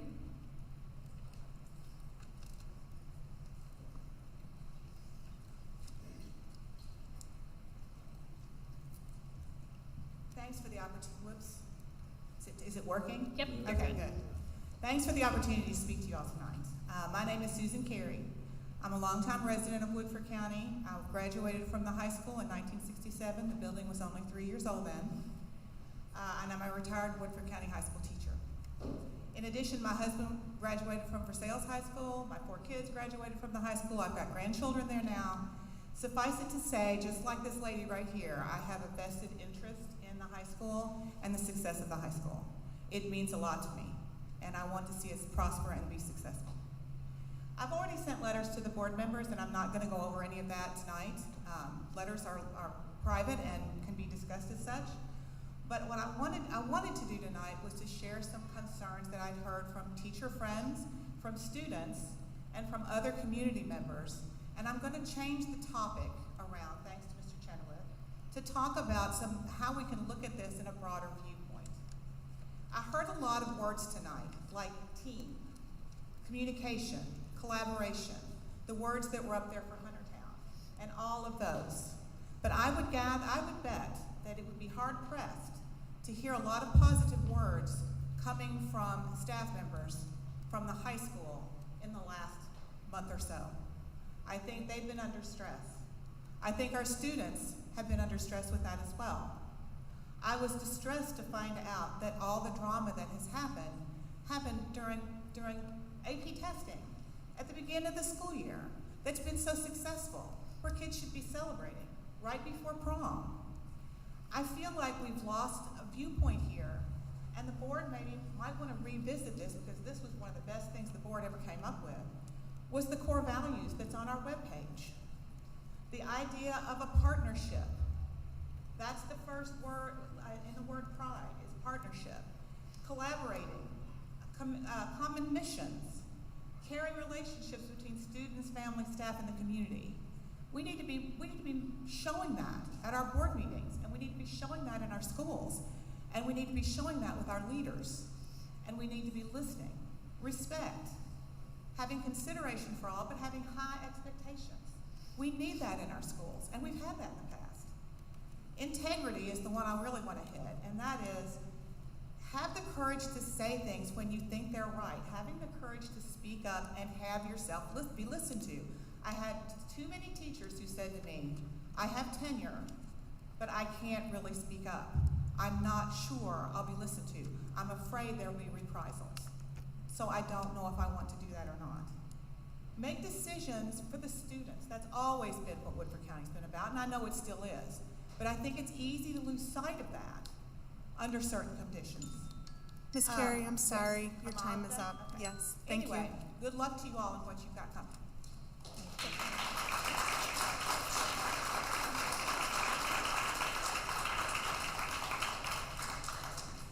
Thank you, Ms. Carey. The next speaker is Candy Neal.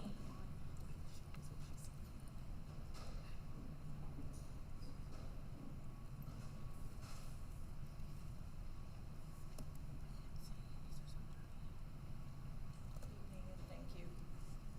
Hold on just a sec. Lean in just a little bit. Lean in just a little. Is that better? Yeah. All right.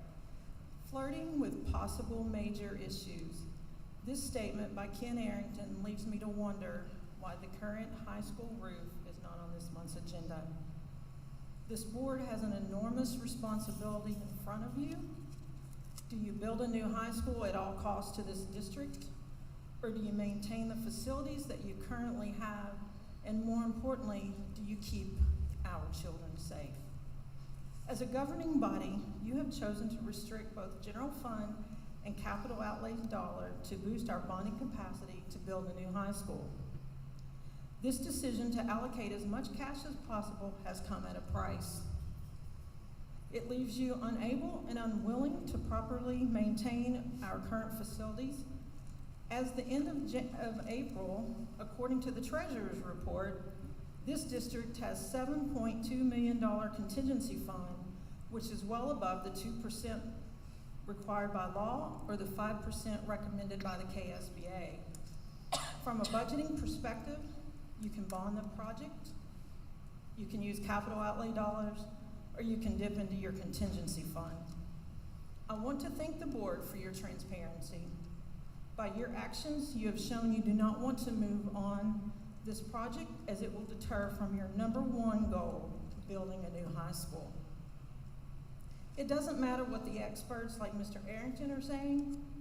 It doesn't matter that a new building is 2 to 3 years in the future. It doesn't matter that there's a facilities plan that the district will continue to use and repurpose the current WCHS facility. It doesn't matter the cost to the safety of our children. To this board, I remind you once again of your responsibilities as elected representatives to the school district. You are to provide financial oversight that includes allocating resources to meet student needs and manage all funds and property. Please do the right things. Please keep our children safe. Thank you.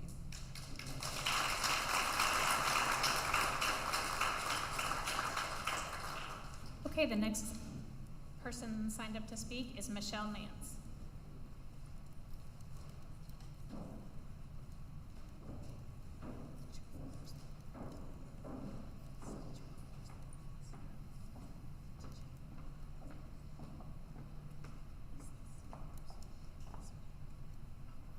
Did you have me down as a group? I'm sorry? I put my Scott Wilson down so we could speak as a group. I assumed that Mr. Wilson was next. No, I'm speaking as a group. I just wanted to clarify that, so I'll get 5 minutes. Okay, what are the recommendations for a group consisting of how many people? In the past, it's been 5 minutes. There's no definition of what it takes to constitute a group, so if Mr. Wilson and Ms. Nance say that they are a group, then they're a group. Good enough. All right. Can we just have the name of your group? Yes, Michelle Nance, Scott Wilson. Oh, that's the name of your group? Well, that's all that's in it. Okay, I just thought you had like an actual group name. I was just wondering. Okay, so Michelle Nance and Scott Wilson. Okay, go ahead. Since the board will be adopting a tentative budget this evening, I think it is appropriate to look back at the adoption of the current year's budget. In a September 12th 2021 email, which I received in an open records request. Mr. Martello wrote to Mr. Adkins saying, quote, "I know you are wanting to show a balanced budget to the board. However, I put some points together where I'm uneasy when we do this." Mr. Martello further writes, "I'm supportive on how you want to support the budget, with the assumption that the SR2 and SR3 plans do not change with maximizing existing operational dollars as much as we can beginning September 12, 2021. So what exactly does this email tell the public? It tells us that it was your plan, Mr. Atkins, to pay teachers' salaries, nurses' salaries, and other operational expenses with ESSER funds. Mr. Martello is saying he's comfortable presenting a balanced budget to the board as long as the plan to cover existing operational expenses with ESSER dollars doesn't change. It's clear that no one knew this plan but the two of you. It's no wonder teachers were shocked when they learned months later that they had been selected to have their salaries paid out of ESSER funds. In the email, it's also clear that Mr. Martello expressed his reservations about moving forward with the deceitful budget, but I doubt he had any choice. Not one time have you been forthcoming about the amount of ESSER dollars being used to balance this year's budget. The board approved the current budget without knowing it was balanced with one-time ESSER funds. This alone should be grounds for a negative evaluation of the superintendent and possible dismissal. I certainly don't believe that this type of deception is moving our district in the right direction. It is my understanding that the Office of Education Accountability just completed an in-depth investigation in Floyd County, which is Mr. Atkins' previous district. Now within the first year at Woodford County, OEA is here conducting a financial investigation. Pair this with the fact that the only two district staff members who have bravely spoken up and stated that the ESSER funds should be used for student needs and that the current new high school design is not meeting student and teacher needs, have now been terminated and asked to resign or take a demotion. This is not leadership. It's dictatorship and retaliation, and it's creating a negative culture within our schools and in our community. Since my children are out of district and we pay tuition to attend Woodford County, I'm fully expecting Mr. Atkins to retaliate against me as well by kicking my children out of the district, since I, for months, have been making the same statements. This seems to be the pattern of behavior directed at those who don't fall in line. Well, go right ahead, Mr. Atkins. I dare you. We are currently at a tipping point. Our district faces losing many great teachers if this school board does not address the situation in the best interest of our students and teachers, as well as the people whom you've been elected to serve. Your action or lack thereof regarding this matter will showcase to everyone just how important the students, teachers, and integrity of Woodford County is to you. Thank you.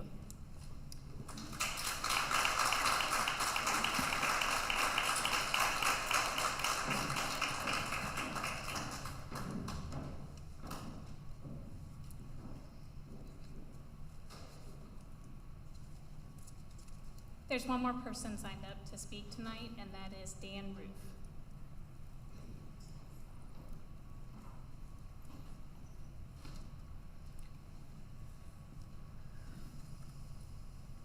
Thank you. Could I take a second before my time starts to just say something, I guess, about what I heard from Mr. Chenoweth? I just want to make sure that I'm certainly not tainting a potential jury in what I have to say. I've amended what I'm saying, but this is a public forum, and this is a night, as they often are, of praise, as we have heard it throughout the evening. And I cannot imagine a public situation where I could not praise my principal. And so I want to proceed and say a few words, which I've amended, and I would appreciate that opportunity, because I can't imagine an opportunity that could not be permitted. And secondly, in 28 years as a teacher, I've never felt compelled to praise my principal, and that's saying a lot. And so I'm hoping I can say these words primarily. We'll start your time now. Okay. Thank you. Thank you. I'd like to speak on behalf of our current principal, I do not want to spend a lot of time rehashing arguments the board has no doubt already heard regarding the principal's performance. The evidence is abundant that Mr. Howell has done a good job under the most difficult circumstances almost any teacher or administrator could encounter, the COVID years. Even though it would appear that things are not going in the right direction, from an educator's perspective, an educator who's spending his 28th year in the classroom and a parent of 2 Woodford County students, it clearly is. ACT scores are up, the impact survey results are high, discipline, based on an anonymous survey of our own faculty, has been turned around in these 2 years. Even the district walkthrough scores are the highest in the school's history. I've been through lots of principals in my tenure. I know concretely how much of a difference they can make, both for the good and for the bad. I know the profound upheaval a shift in leadership can cause. I witnessed it with 4 different principals in 4 years. Now we have righted the ship and we're on the right course, and we have a good captain. Morgan Howe is for the good. He cares about our students, our teachers, and our community. He listens. He's making a difference at Woodford County High School. I can speak personally about the difference he's made. The Kentucky Derby recently ran. In horse racing, trainers will often put blinkers or blinders on their horses to keep them focused, to avoid them getting distracted by the crowd, to help them win the race. But education is not a race. In education, the voice of the crowd must be heard. It must be listened to. If you listen to the voice of the faculty at WCHS, to the voices of the students, to the voices of the parents, if you listen to the crowd, you'll hear that this man has done nothing but earn respect. If, however, you decide to keep the blinkers on and make this about a race for a building, well, then you're choosing to be driven in a race in the wrong direction, to be riding roughshod over a human being. Because the truth is, education is not a race with a finish line. Education is not about a building. Education is about people. Morgan Howell is the right person and leader for WCHS. And education is a journey, not a destination. Thank you.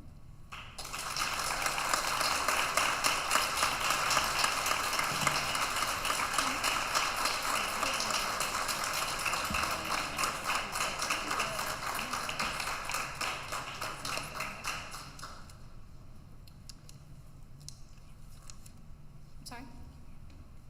Yes, we will have a 5-minute recess.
next item on the agenda is the consent agenda.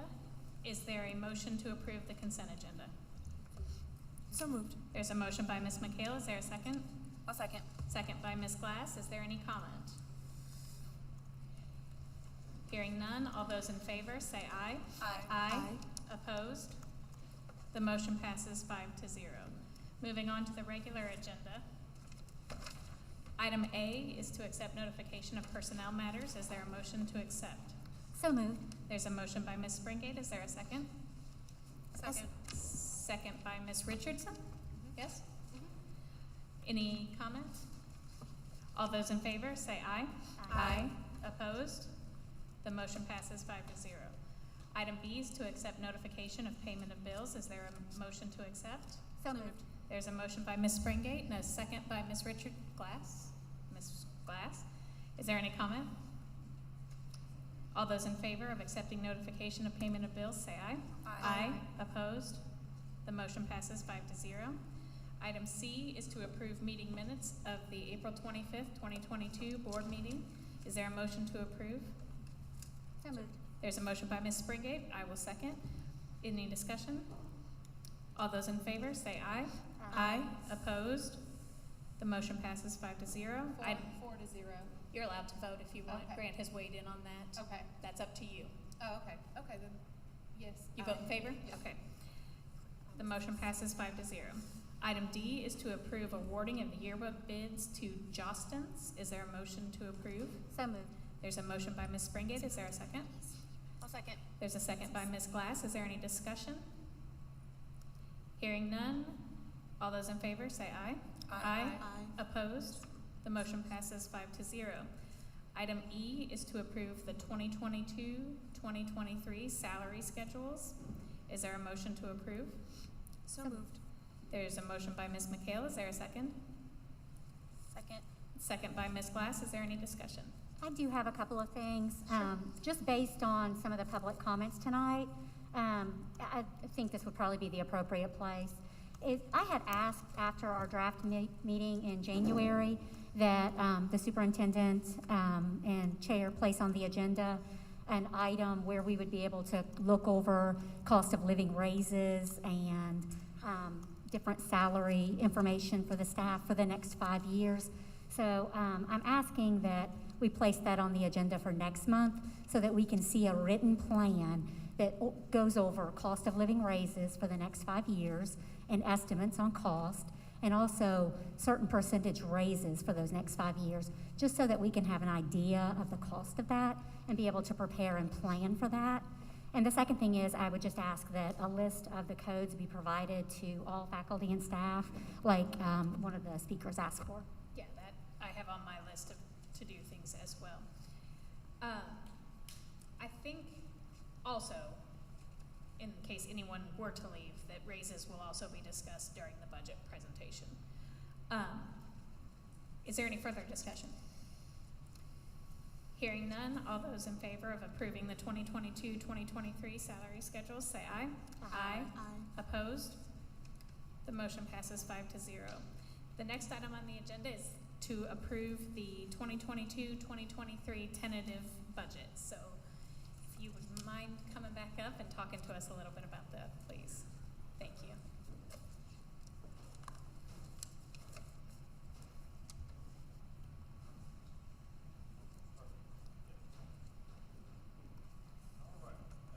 Hold on, You're gonna have to. there you go. Test this. There we go. Ms. Bradley, before we get started on this, because I think it's gonna take a few minutes, Lizzie has an early engagement in the morning that she needs to be to, so I was gonna see if she could slide out of here early on her last board meeting, so that she can be up and ready to go in the morning. She can, and I'll lead a standing ovation for her service. Yes.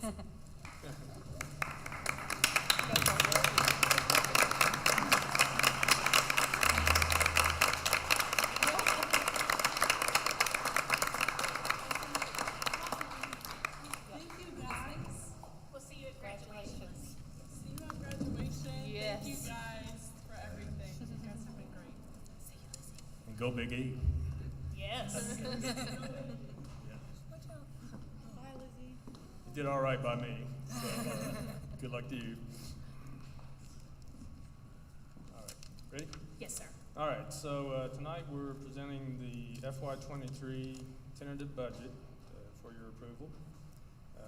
It's obviously the second cut of a three-phase process, so it's called tentative because that's what it is. It's tentative, right?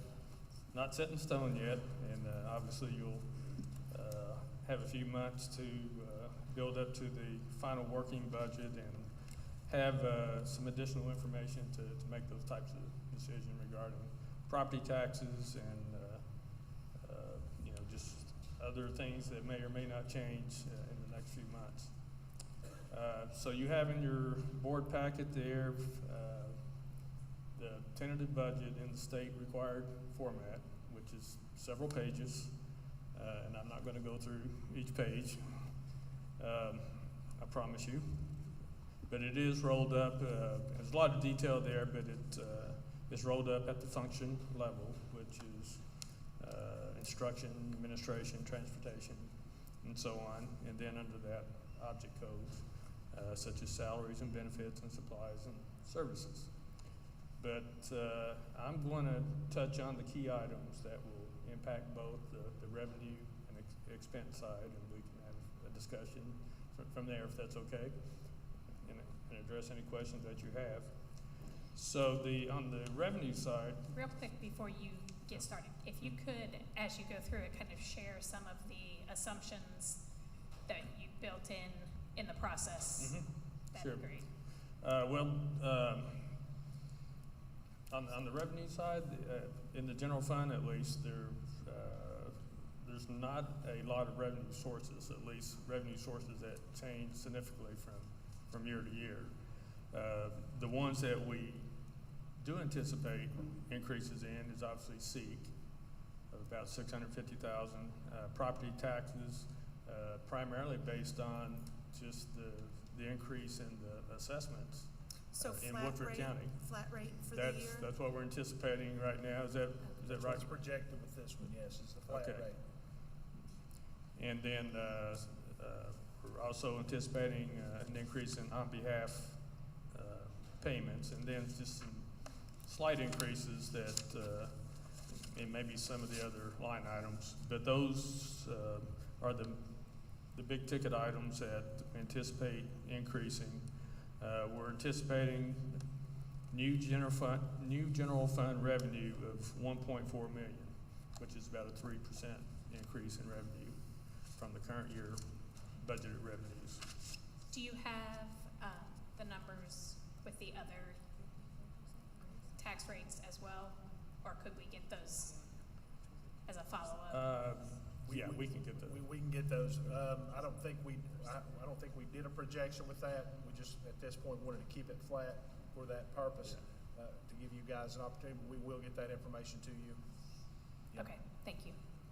I'm not sure if those have even been made available yet, but and typically that type of thing is addressed as we move towards the usually we'll get their compensating rate and our assessments somewhere at the end of July, 1st of August. Right. Okay. Right. Ms. McHale? And I'm sorry, you said the property taxes, they were flat, but did you make an assumption for increased value? Yeah, now when we get our SEEK allocations, we actually get a projected total assessment for the whole county. So that was increased significantly. So based on that, we knew that was just going to increase the property tax revenues without any change to the tax rate at this point. So I'm sorry, of the 1.4, 650 is an increase in SEEK. Right. We're anticipating about 600,000 on the property tax, just based on the increase of assessment. That was, if I'm not mistaken, that was the approximate number, Ms. McHale. This year when we kept the tax rate flat, it was 6 to 630, if I'm not mistaken. That's fine. Okay. So we're anticipating at this point a 1.4 million increase in general fund revenues. Now, on the flip side of that, that you could expect, this is kind of extraordinary times when it comes to inflation, and typically the revenues kind of stay in line with the expenditures, or vice versa.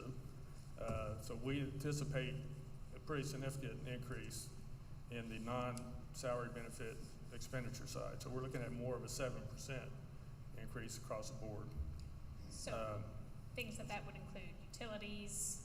Yes, and I'm going to touch on that in just a second, but I mean, we're looking at a deficit of close to maybe 1.6 million, 1.7 at this point. So where does that come from? Well, it's going to have to come at this point, come from the contingency. Now, you have a healthy contingency in this district.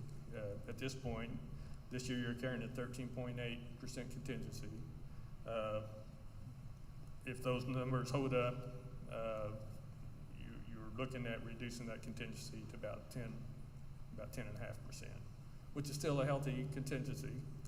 I mean, there are districts that have a lot more. There are districts that would love to have that contingency, but at this point, even having to use that contingency to make up that difference in revenues and expenditures still leaves you a fairly healthy contingency. Now, as far as the expenditures, if you, Advance Bob, slide. if you don't mind hitting that next slide there. Thanks, sir. Of course, the biggest ticket item is always salaries and benefits. The assumption was that there would be a 2% increase in the salary schedules, which equates to really a 3% increase as we bump up all the cells in the salary schedule plus the one step. That equates to 3% increase in salaries, but also a 3% hit against the next year's budget. So when looking at salaries, are there any significant any salary headcount increases?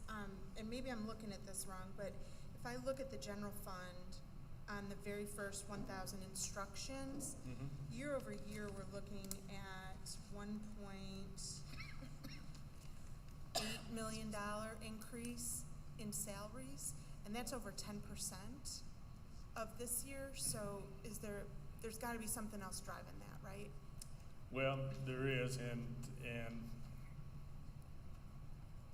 what I believe it is that the salaries were under budgeted for the current year, which means that you're going to have to get that to where it should have been, plus the increase for next year. Under budgeted, not under. It's not. We're paying people correctly, right? Correct. Yeah. Okay. It just, for whatever reason, at the time that the final budget was completed, and budgets are done in different ways. Yeah. There's the nice thing about Munis, there are salary projections in there after you actually bump up everyone in July to the new actual salary. You can run some projections that will actually pull actual salaries. Sometimes other people just budget, they just apply whatever the budget is for the current year. They'll apply a percentage to those line items. So if those starting budgets are incorrect or a little bit low or too high, then you don't really get a good budget figure. So what we're basically doing is playing kind of catch up, getting the budget in line, because we actually did use the salary projection module to actually come up with actual salaries allocated to each line item. So then we should be able to run that for this year as well, right? So that we should be able, so it would be nice if we could see what that, because it just gives just a really skewed inflation number when you're looking at that. Yeah, and I knew that would come up, and I was going to touch it, and I think that was one of your questions as well. Okay. Thank you. So, going forward, I think Shane has a good understanding of that process to run those salary projections going forward, so it shouldn't be a problem in the future. Okay. So, of course, normally revenues that come from the state and the new revenues for the year typically cover your salaries and non-salary expenses, and that's just not happening for this coming year. mainly because of inflationary pressures. So we had no choice but to anticipate and make the assumption that utilities are going to go up very significantly. Fuel of all types is going to go up very significantly. And then just everything else in general, whether it's instructional supplies or maintenance supplies, vehicle, bus parts, whatever it is, you can probably assume that it's going to go up fairly significantly. And so we, with the inflation rate now at 8-9% range, we just pretty much applied a 7% increase across the board on the non-salary expenditures. And do you feel like that is an aggressive assumption? I would not, it's, in my personal opinion, it may not be aggressive enough. But again, it's, you know, we're at the tentative stage now, and that may be a discussion if you have a work session or something that you may want to I think that's talk about going into in the horizon. Yeah. So you know with the salary increases, you know, just the across the board increases on the non-salary, and then I think Mr. Atkins has proposed 3 new positions, you know, that will go on top of the additional increases in salary and benefits. You know, we're just kind of in that challenging time this particular year. Hopefully things will change, but you know, that's why we have contingencies in situations like this. So our total proposed general fund budget is $49.2 million. The total overall budget, the working budget obviously includes all of the budgets or all of the funds, which totals about $61.4 million. And at the back of at the end of your working budget report, you can see those other summarized funds that, you know, more summarized at a high level at this point. Is there a list of assumptions from a maintenance perspective on any major maintenance items that either would have been in the district facilities plan for the year or something of an emergency nature that we know we're going to have to take care of in the next year? We haven't seen anything like that. District facility plan, some of the biggest things that we're looking at is the repurpose of the high school. As you look through the last district facility plan, it's repurpose. Yeah, I think in the next meeting we were going to talk about facilities maybe, but I think we need to look at some other items at the high school, including the track and cleaning up that area, as well as the roof. And then if there was anything else major at any of the other schools, I'm not really aware of anything at this point, but I just want to make sure that this budget could potentially cover any sort of bigger ticket items.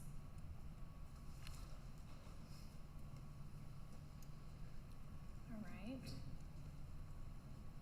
Are there any? Go ahead. Well, I think Ms. Springate had a I couple do of have questions. I think maybe, hopefully we address the first 3. Yeah, I just have a few things, and I created this document and just enlarged the munis report, so if anybody wants a copy of that, I'll just send it to you. Did you get a copy of that, Mr. Atkins? Her questions, did you get a copy of Ms. Springate's question? You mind sharing a copy with Mr. Atkins? Or with the board? It's the same document that you handed out, the munis report, so everyone has a copy of it.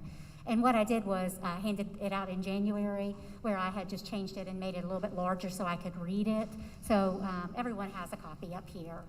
So I guess the first thing I just wanted to kind of highlight and point out is the fact that next year's revenue is projected to increase, you said, by $1.4 million, and that's with leaving the tax rate flat due to an increase in property assessment and SEEK, and I just think that's really good news, and news that I definitely want to make sure that everyone heard and understood. My second question just is about also the first page, which is the revenue side of things. I just wonder, with a $1 million increase in revenues, well, actually $1.4 million increase in revenues, it's hard to believe that our expenses are projected to outpace our revenues by $1.7 million, you said, in the next fiscal year, especially given that we were given a balanced budget in September for fiscal year 22. I'm wondering if you could just speak to that. Okay, well, again, I think a part of it was being under budgeted on the salaries and revenues for the current year. So that's why it's, we're not really necessarily increasing that big a percentage over this year. It's just that since it was under budget, if we had those salary figures in the right place for the current year, then there would not be such a big gap between the current year and next year. When you look at the percentages too, the revenue increase is 2.9%, and you're looking at increases across the board of minimum 2% in a lot of cases. So 11% in utilities, 40% in fuel, 7% in all other costs. That's certainly going to outpace any $1.4 million in revenue. So just simple math would require that number to go down when you look at that. Well, and I think basically when you want to do budgeting, you want to look at your revenue and your expenses, and ideally you want to impact the side of the scale that you can. So we can really have only so much impact with the revenue. And that's a really good projected revenue. So I think at some point you have to say, if you end in the red year after year after year after year, you have to kind of start looking at the expense side. And so it sounds like if we're projecting a $1.6 million deficit, it's time to sit down, or past time to sit down and look at the expense side and really ask the hard questions of, can we afford to use $350,000 of general fund and almost $300,000 of capital outlay to fund a new school when we know that we are ending with these significant deficits and projected deficits year after year after year. My next question is just about the tuition revenues. I noticed on that first sheet that they are down from fiscal year 22 to 23. Do you know if this decrease is caused by fewer students? That might be a question for Mr. Wells, if.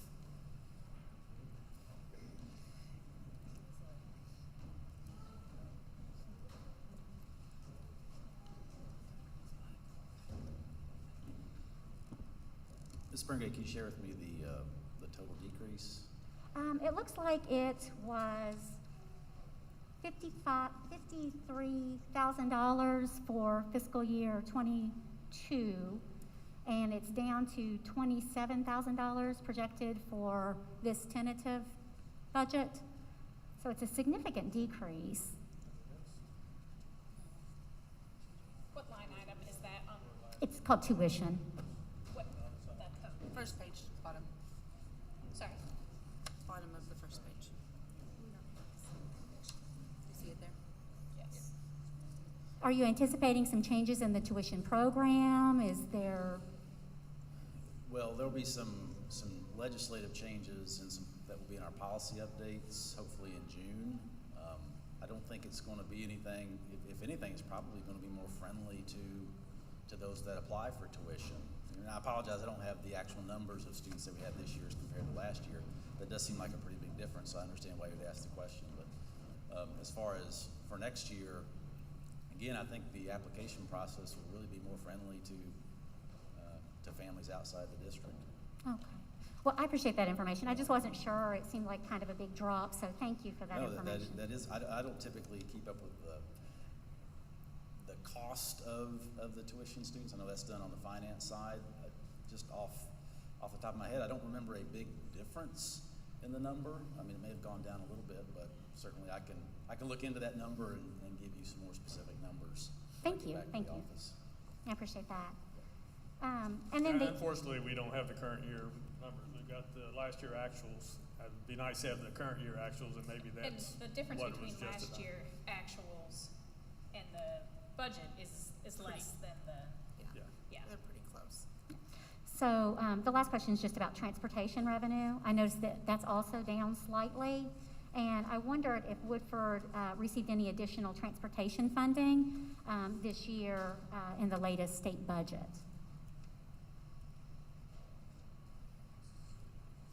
We were just told that there was an increase in funding in transportation, and it was just a really kind of good thing, so I was wondering. They didn't, they had talked about fully funding transportation on the budget bill, and then it didn't go through at that rate. Yeah, they didn't fully fund it, it's at 70%. Yeah. Yeah.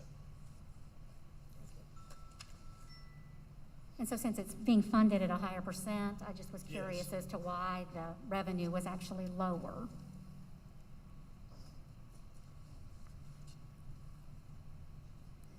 Is that something that you could check on and get back to us on that projection? All right, Ms. Springate, any other questions? I do have just a couple questions about the second page, and that's the one that's about expenses. It looks like overall expenses are increasing from 22 to 23 by $2.7 million.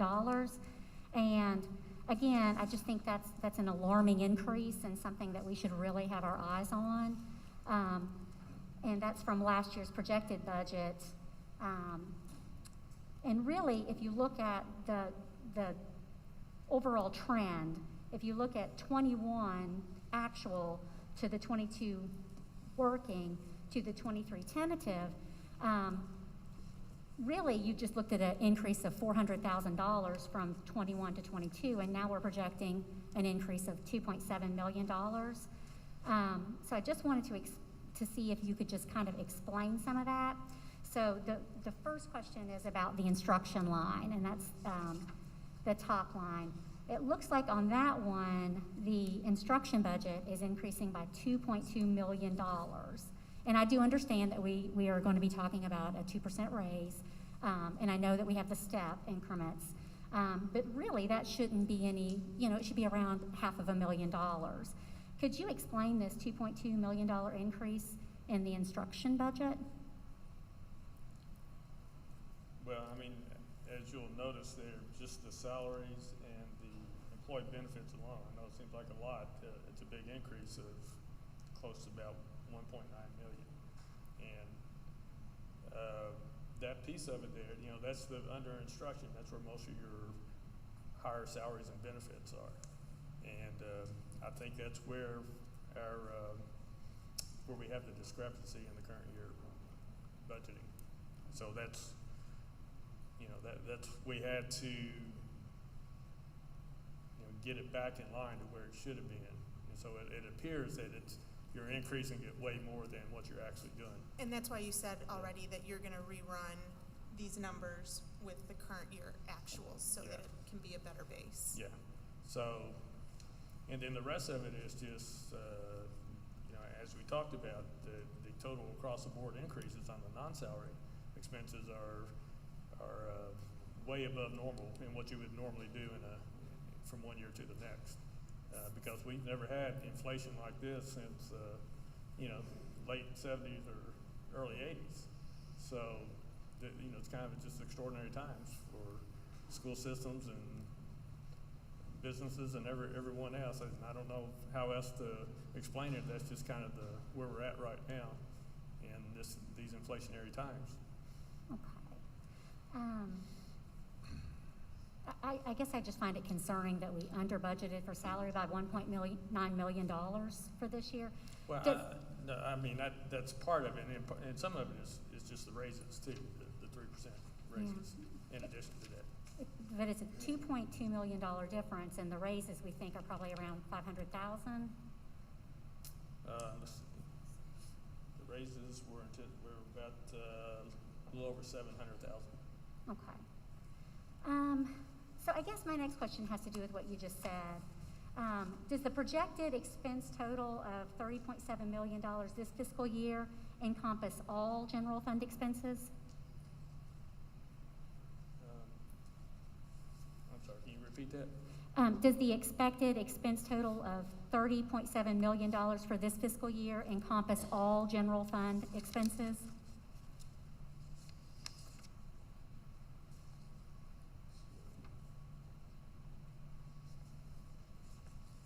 actually anticipating a total expenditure budget, including the contingency, of 49.2 million. But if you back the contingency out and you back the on behalf out, Yeah, then you're at, Okay. well, you're at closer to,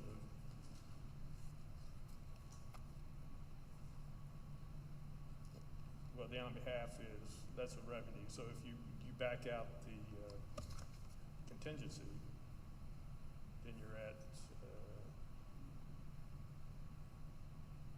about 44,000. Is that right? I mean, 44 million. If you're just, the total general fund budget, including contingencies, 49,262,000. and if you back contingency and then the on behalf wash that the state gives us around $10 million, back both of those out, it should be $30.7 million for this year. And so would that encompass all of the general fund expenses? I mean, this is, the Munis is the general fund report, right? Okay. Yes. What is the total amount that we are expecting to cover with ESSER this fiscal year, for fiscal year 22? I'm sorry, I'm having a little difficult time hearing you. Oh, Can you that's say that okay. again? I'm just trying to figure out what expenses we are using with ESSER and what we're using general fund and what the total amount is. Because some of the skewing may be due to how staff were being paid with ESSER funds, and that might have skewed that number a little bit. Yeah. So I'm trying to figure out exactly what the total amount of expenses were covered with ESSER this fiscal year. Okay. Well, I don't have the history on that. I'm gonna have to ask Mr. Atkins to help me on Okay. that. I think I've told Ms. Springate this before. Everyone we can. I'm sorry? Everyone we can. I know, but I'm looking for a total dollar amount so that I can't can give kind you of that. figure out what we're doing general fund and what we're doing with I ESSER. can't give you an exact dollar amount. Well, I would like to have one. I think that's important that I would like to know, and I know the public would like to know. Is that something that you could follow up, Mr. Atkins, Yeah. and send to us, please? Perfect. And then also, I would just like to know what the total amount of expenses we're planning on using ESSER to cover next fiscal year would be. And again, I just think it's important that we understand what our actual expenses and what our actual revenue is so that we can plan and budget and what's being covered by ESSER one-time money, what could be covered by contingency one-time money, just to have a good financial overview, a solid view of where we're at and what we're doing. So I would definitely appreciate knowing that. And again, I just think it's, really important to know. So thank you so much. I'm sorry, I didn't mean to. No, I was gonna say, I think, now that Mr. Smith's on board, it's gonna help to be able to get to those, those type of reports that would show, where those expenditures are going, how much is going to ESSER versus general fund, how much is being reallocated from general fund to ESSER, that, it's all in the system. Yeah, and I think it'll shed a lot Sometimes of light. It's kind of piecemeal and hard to pull together. Definitely. I think it'll shed a lot of light onto this year's budget and next year's, as far as expenses, ESSER, and contingency. So thank you so much. Okay.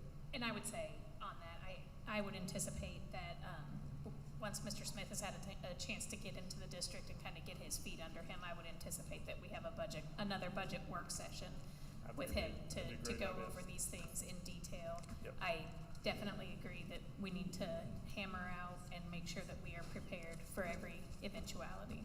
I agree. Thank you. All right, any other questions? All right, thank you. Okay, thank you. There is a motion and second, nope, there's not. Is there a motion to approve the 2022-2023 tentative budget? So moved. Sorry. Well, I'm looking.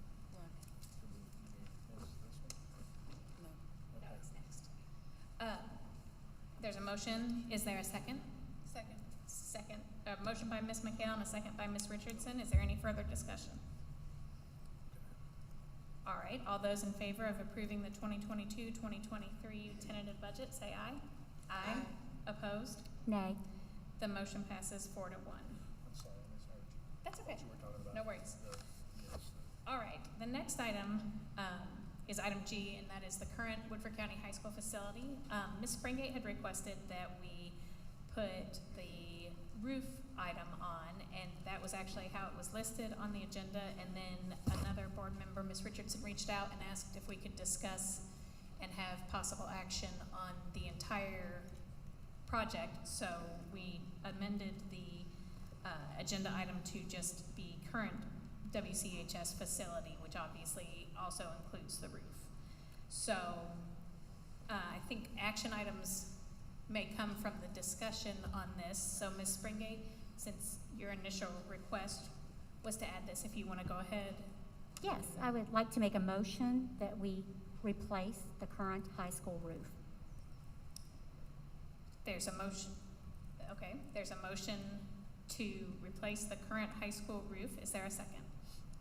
I'll second it. There's a second by Ms. McHale. And for discussion, Ms. Springate, do you want to go ahead? Do you have any discussion? I think it's been said throughout this past year, we've talked about the roof many different times. I think it was clear in the meeting last month with the representative who spoke about the roof that it absolutely is past its live-by date. It is well beyond the year when replacement would be required. I think we have an obligation that when we take in the tax dollars, to utilize those tax dollars to ensure that our facilities are safe and that our students and staff are in a healthy and safe environment. And I absolutely 100% believe that it is well past time to replace that roof and take care of that facility.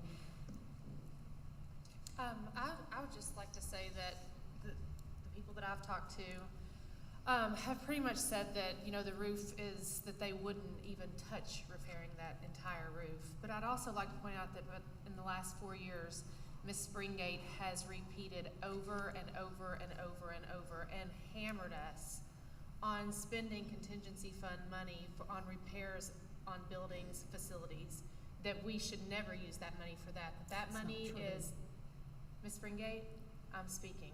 I didn't speak while you were speaking. I'm shaking my head. Oh, okay, well, I heard you. So I'm interested, I'm gonna give you an opportunity to speak. I'm interested in why you've changed your mind, that now all of a sudden, it's a great idea for us to take this money and repair the entire roof on the high school, when for 4 years you have hammered us on spending money on facilities for the $350,000 that we've taken out. You've literally clobbered us every meeting over that. So why have you changed your mind all of a sudden? Again, I don't want to get into a tit for tat with I don't you, either. but I I just have wanna know never why you once, changed I'm your sorry, I was speaking. Okay, I just I've wanna never know why one you changed time your mind. said that we shouldn't use contingency for emergency repairs. I've never one time said we shouldn't use contingency for a number of things. There's a difference in having a 2% contingency and a 13% contingency. We are not a bank. It is not our job to take the tax dollars and hoard them. Certainly, if we have a plan to do things, we should disclose that to the public and discuss it. However, I have never once said that we should not repair the high school roof or replace the high school roof. I've consistently voted when any repairs were on our agenda that that should be done. We are at the point where that roof is, it's not healthy for the people in that building. Where that roof is, there's a certain date that roofs, and if you look at our facility plan, it clearly says needs to be replaced. You have to maintain your property. I think you if we answered have my a new high question. school, You've already then spoke on that. and we you would answered my question. absolutely, Ms. Bradley, it would be can we 2 to move 3 on? I believe years, she as answered public my comment question. said. Okay, I would add, I think that maybe the greater question is, given the changes that the new high school plan includes, is our current facilities plan reflective of the best choice going forward with the existing Woodford County High School building? I think that if we intend to keep it, then we have to look at doing repairs, but at this point, I'm not sure that continuing to maintain that building is the best fiscal decision for the district. I think we need to discuss as a board whether or not that's the best plan moving forward, and do we need to reconvene the district facility planning committee to amend our facilities plan. When we initially discussed the nickel with the community, we had discussed the idea that CTE programs would remain at the existing high school, and we would renovate and change that to accommodate that, and that has all been changed, and those programs are now provided for in the new high school. I think if we intend to continue owning this building, then the maintenance needs are well borne in spending that. But if we don't, then I don't think that spending $2.5 million on the existing high school is a good investment for the community. And I don't think that, I'm not going to speak for Mr. Arrington, but I don't think that if we only plan to have it until a new school is built, that they would recommend replacing the entire roof. I think what I heard Mr. Arrington say was the roof is in need of replacement. And I think when you look at the facilities plan that we submitted to KDE, which was submitted after the nickel vote, it clearly says that, a roof replacement is required. The condition of the roof is such that it's required.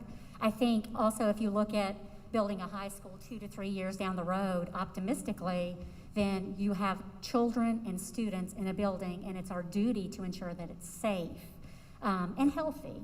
And again, I do think that the existing approved KDE district facilities plan outlines that we would continue to utilize that facility in the future. I don't have a problem with that being reconvened, but I do think that we collect tax dollars, and it's our fiscal responsibility and obligation to maintain our facility so that it's safe for the students. And I also think that, if something, God forbid, were to happen, then I don't know, how I would sleep at night. And then the other thing is, I don't know where we would have high school. I don't know how we would even have high school. That's the only building that we have in the county that we can do that in. And so again, even if we're going to sell the building, the roof needs to be replaced. So I would ask that we have Mr. Arrington come back and weigh in on that very question. If we're not going to own this building in 2 years, is it a sound investment to replace the roof? And I will say this is a big departure, given that the narrative has been that the restriction of $350,000 of general fund money is irresponsible, negligent, and going to be the demise of the school's funds. And now $2.5 million in roof repairs is the only sound decision. It's a big change. I disagree 100%. As I have said, utilizing general fund and capital outlay, which is meant to be used for repairs, while looking at a $1.6 million deficit, while having a deficit year after year after year after year, is something that should be discussed, and it seems very financially reckless and negligent. That has nothing to do with taking a contingency that has gone up to, I think, 13% was the number that was stated tonight. 13%. We are required by law to have 2%. I'm aware. 13% is a huge number. We're not a bank. We're not supposed to take tax dollars in and save them. Very statement last well, year. I'm making that statement right now, and I'm just asking for a vote. So could we please? When I said we are not a bank, the response was that money has to be kept as a rainy day fund in case of emergency. And I specifically said we're in the middle of a pandemic. If it's not an emergency now, when is it?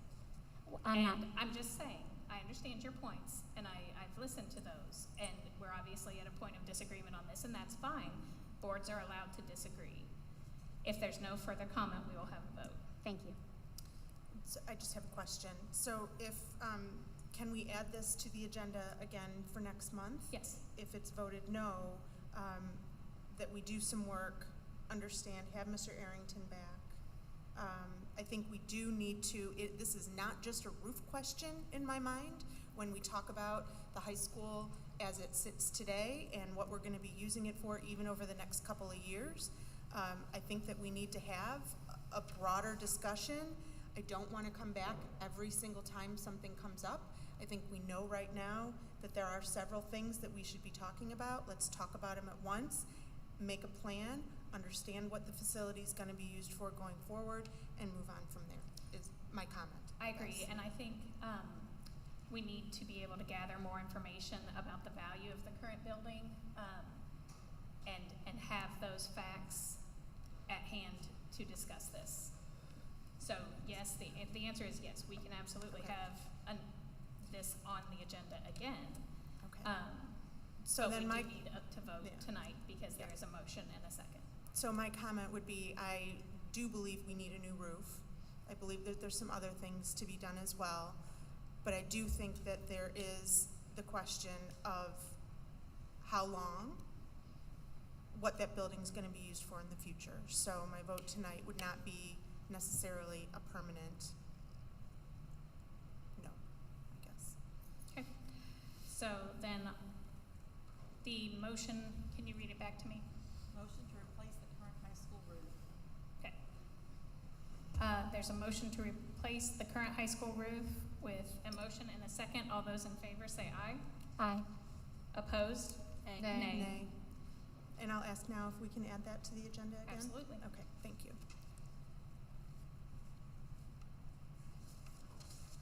The motion failed 4-1. Mr. Chenoweth, can you weigh in and let me know on things like getting an appraisal of the current building? Is that something that Mr. Adkins can do without a board vote? Or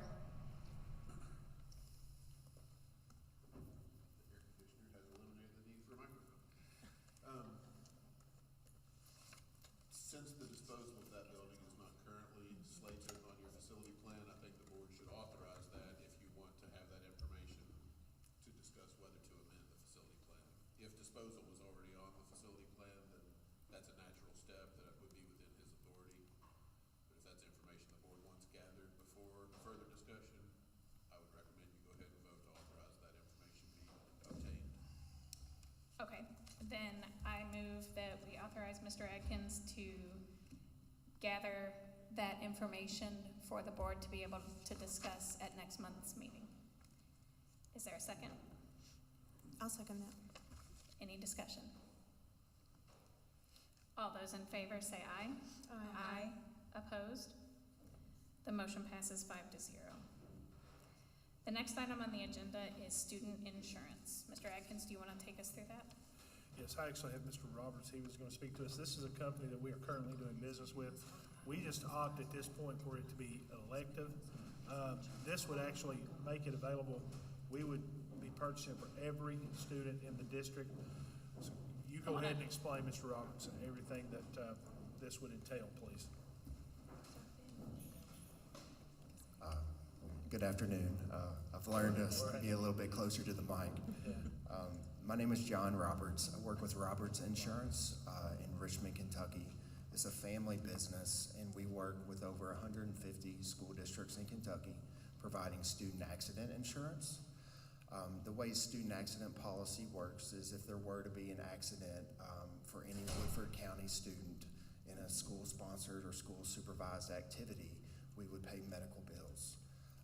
If there were no primary insurance, the accident coverage would step up and become primary. If there were which we see more and more, a high deductible plan, high copay, we step in and fill those gaps as well. And we provide coverage all the way up to $7.5 million. And this would be coverage for if a kid were to fall off a slide, or if you're an athlete tears their ACL. It would provide coverage for co-ops, camps, field trips. As long as it's school-sponsored, school-supervised, we would provide coverage. It actually, so many carrier or companies now, if you all have co-op programs, require student accident coverage. So in that case, we provide businesses with certificate of coverage that will allow your students to work for that business. That has been a question with some of the equine activities and programs. Yes. From all the districts that we work with, we're able to access all the main carriers in the student accident market.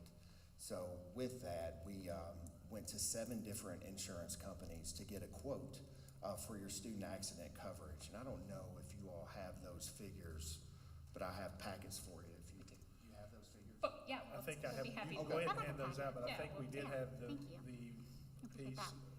Thank you. attached as well, if I'm not Be mistaken. careful. My word, that one makes a really loud noise. No, and I didn't mean to interrupt. Thanks, sir. So how does that work? Thank you. So you used the example if a student tears their ACL. So talk me through how that works if they have private insurance and how it works if they don't. Great question. So the claim form, which would be in every school district, it gets completed by the parent and it gets completed by somebody in the administration. We can work with how that works best for you all. It could be a school nurse or somebody in the administrative office. Every time there's an incident, we submit something to our carrier. And if there is primary insurance, then that would be filed first with the parental insurance. Then anything outstanding would be paid by the carrier that we quoted as K&K Insurance, which would fill in those gaps up to $7.5 million. And even though people think that most people have parental insurance, there's still so many people that do not. Absolutely. And in that case, we do step in and become primary. But to give you an idea, we did quote it with all of our different markets. And we also have many different plan designs to choose from. The first option, which is this Plan 1, $60,264. That does not have any limits. So let's say a student were to require Tommy John surgery for their shoulder. That would provide 100% coverage and all the physical therapy that student athlete needs. The next option is what we call a Plan 3. And the only difference there is that there is a cap on physical therapy of $1,000. And you can see that is less expensive, $54,684. Of the 150 schools that we represent, I would say 90% choose the Plan 3. You're providing a benefit to your students by having this plan.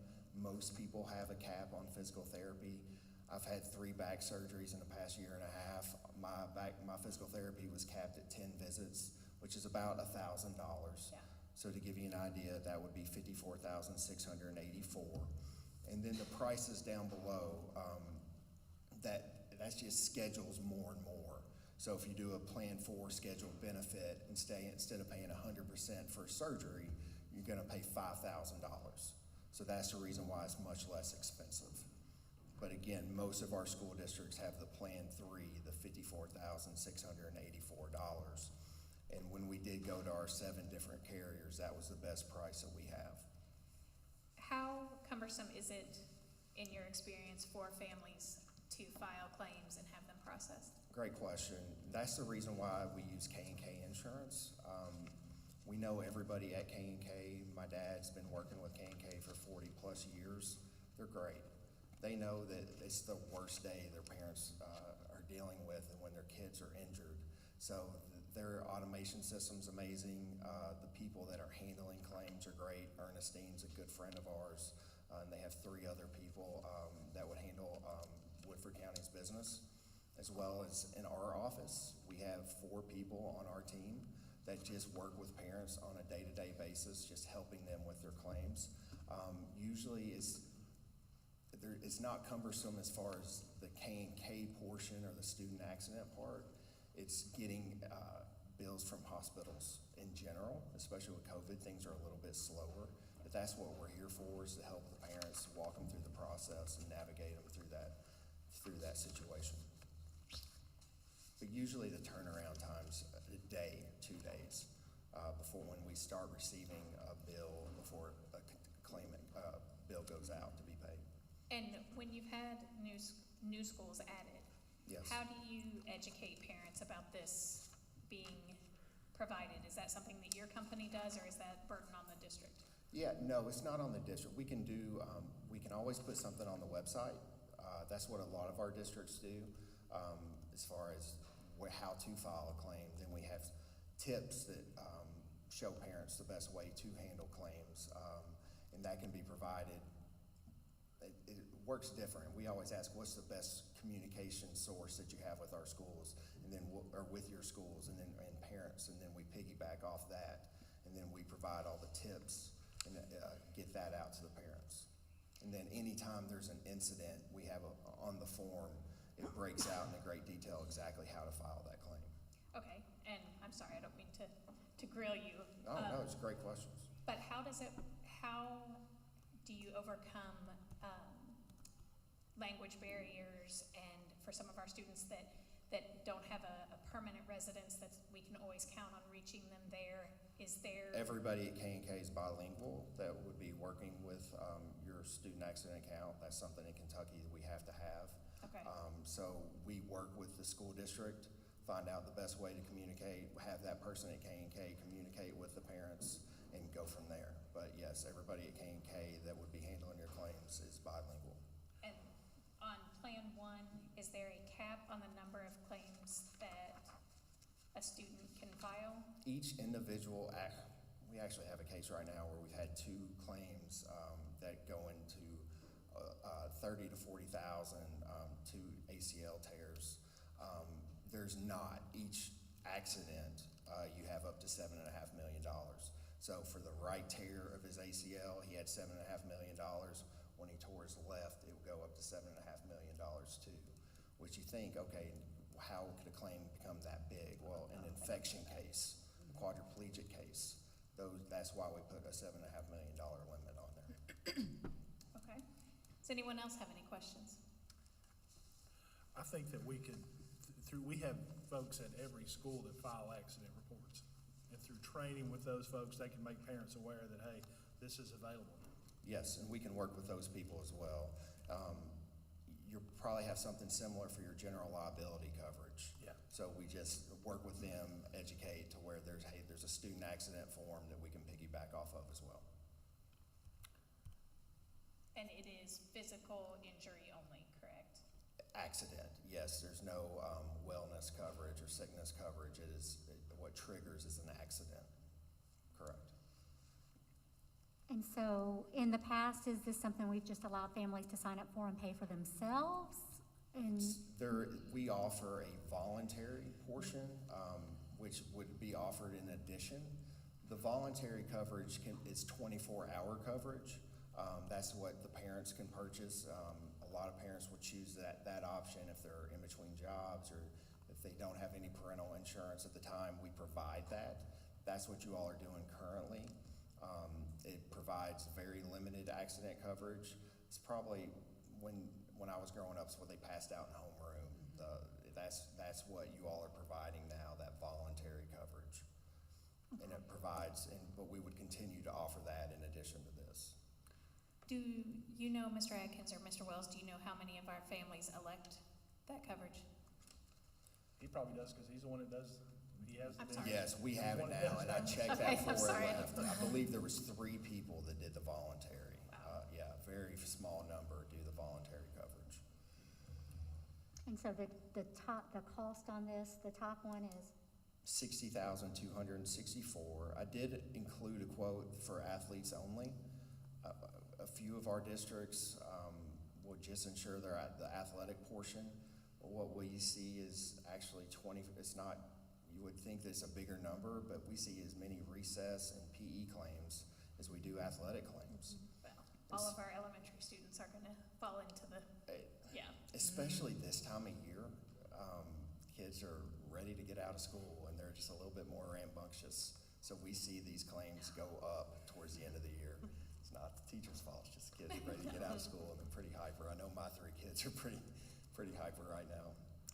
And then, this question isn't for you, it's just for Mr. Adkins. What are the requirements for bidding for an amount, $60,000? Are there any?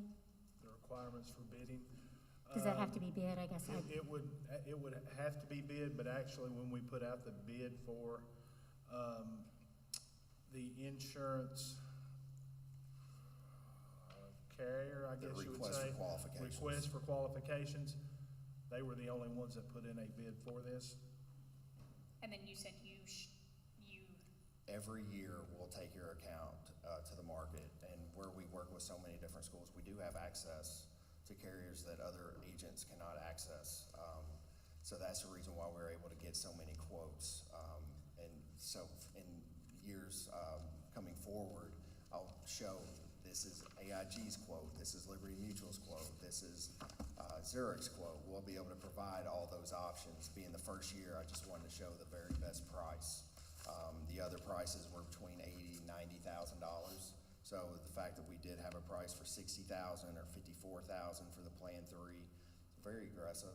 The fact that there's not loss history is similar to your workers' comp. They look at loss runs, so that there wasn't any loss history to go by.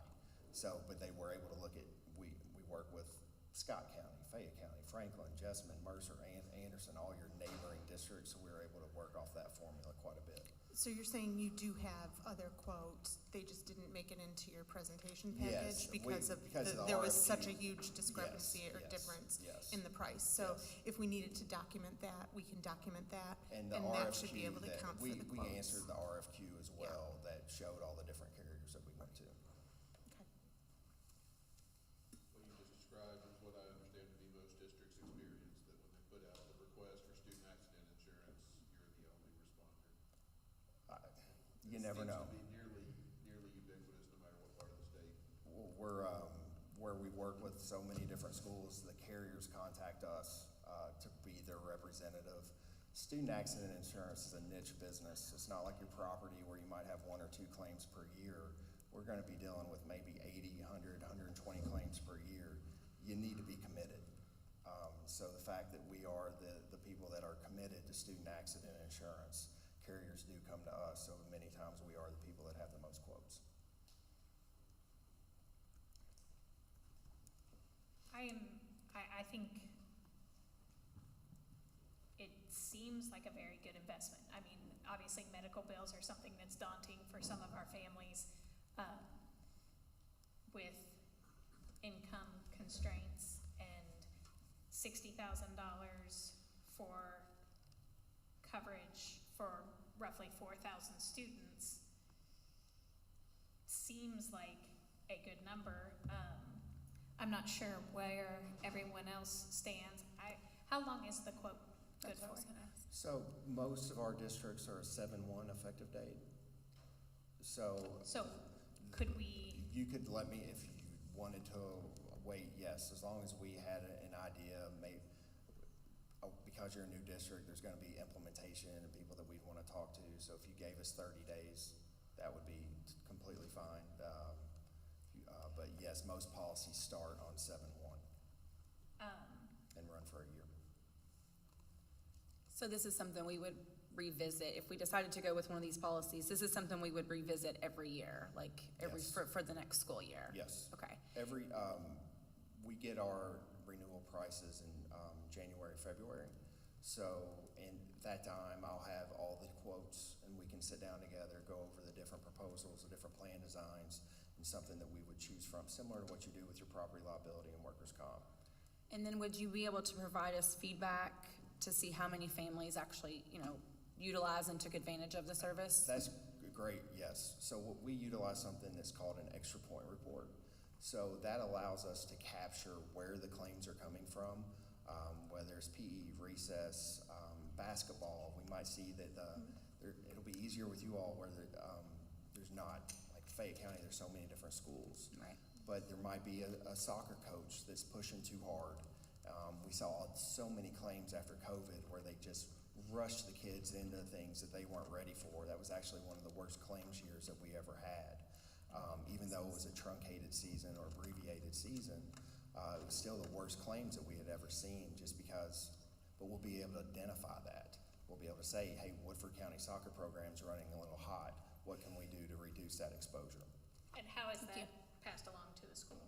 So we can present that to you all. We can present that to Mr. Atkins in the central office, and then we can communicate that with the school. There's one of your all's districts in northern Kentucky that we noticed that PE and recess was attributing to 70% of their claims, PE and recess. We're like, all right, well, you can't really fix an ACL tear on the soccer field, But if we increase supervision, slow down a little bit of what we're doing in PE, we might be able to really reduce these claims.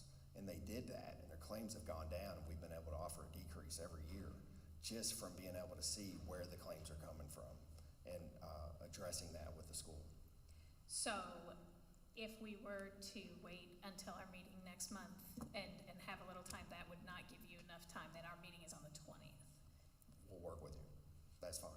If you all need additional time, I'm more worried is just getting to the high school, talking with everybody in the administration, and getting the word out to the parents. I think that would be what my preference would be to give us some time to talk to stakeholders and get feedback on this. And like we said earlier, I'm sure you heard, we may look at having a budget session with a new chief finance officer and add this to a list of questions of spending and our client list is on the left side. I saw that. Thank you. Anybody that you want to talk to or contact person, we listed that in the RFQ, but if you needed somebody else, just let me know and we can get that to you. Okay, for a reference. That's only my preference. If anyone else wants to make a motion tonight, obviously you are welcome to do that. All right, well, thank you so much. We will add it to our June agenda and very much appreciate your time. Thank you all for having me. Thank you so much. And maybe move him up on the list, Yeah. so he doesn't have to sit there all night. We can sneak you up a little bit there next one. Poor guy. Thank you, sir. Thank you. All right, item I is to approve the pay application number 2 for the WCHS Bleacher Repair Project. So moved. Thank you, I'm sorry. Is there a second? I'll second. Second from Ms. Glass. Is there any discussion? All those in favor, say aye. Aye. Opposed? The motion passes 5-0. Item J is the superintendent's evaluation readout, and each year we try to do it at our May meeting. We read the individual standards and the score that the board has cumulatively given the superintendent, and I will go through that now. Standard number 1 is strategic leadership, and the score was 3. I should note that there are 4 possible scores. Exemplary, which is a 4, accomplished is a 3, developing is a 2, and growth required is a 1. Standard 2 is instructional leadership, and the score is a 3. Standard 3 is cultural leadership, and the score is a 2. Standard 4 is human resource leadership, and the score is a 4. Standard 5 is managerial leadership, and the score is a 3. Standard 6 is collaborative leadership, the score is a 4. And influential leadership is standard 7, and the score is a 3. All those in favor of approving the superintendent's evaluation as read, say aye. Aye. Opposed? Nay. The motion passes 4-1. I would like to explain my no vote. I'm sorry? There was no first and second. Thank you. Oh, I'm sorry. Is there a motion to approve the superintendent's evaluation as read? So moved. There's a motion by Ms. Glass. Is there a second? Second. Second by Ms. Richardson. Ms. Springate, if you have comments. yes, I just want to say that I disagree with the summative rating, as I do not believe they accurately reflect Mr. Atkins' performance. To say the least, I am disappointed with how things have gone this year. We have got to find a way to allow differing viewpoints to have a place at the table so that all thoughts and ideas can be heard and appreciated. It is the collective group that makes Team Woodford special, and my hope is that we can get back to this place in the future. Thank you, Ms. Springate. Then we will vote again, and I apologize for doing that out of order. All those in favor of approving the superintendent's evaluation as read and participated by all members, say aye. Aye. Aye. Opposed? Nay. The motion passes 4-1. There is no old business. Are there any board member communications? Hearing none, the next item on the agenda is a discussion and update on custodial services. Who is taking us through that, Mr. Atkins? I'm sorry, my computer's frozen, but I will. When we elected to use this service, we said it would be a situation by situation. We have used the service in a couple areas. We've not had a really good feedback with that. I know Mr. Wells, we've hired a couple folks, much like some of the guys we hire or folks we hire, they show up for a while, they just quit showing up. So we don't have to use the service. Because we have opted to have a contract with them doesn't mean we have to use them. So I've left that up to Mr. Wells, to his discretion as to where and when, and when he talks to principals, if principals need a candidate, then we'll work with them. If not, then we don't have to work with them. Just because we have a contract doesn't mean we're obligated to them. Sure. Yeah. It sounds like that's exactly what we wanted the service to do, Yeah. so that's good news. Yep. All right. Any questions or comments on the custodial update? All right, the next item is a motion to go into executive session. Is there a need for that tonight? There is, briefly to discuss pending litigation. All right, and so that is, 61.810.1C. thank you. Is there a motion to go into executive session pursuant to KRS 61.1801C? It's 810, it's misstated on the agenda. All right, thank you. So moved. There's a motion by Ms. Glass. Is there a second? I'll second. A second by Ms. McHale. I will note for the audience that there will be no board action after the executive session. The only thing we will come back to do is adjourn the meeting. So if you want to head home, we won't keep you here for just an adjournment.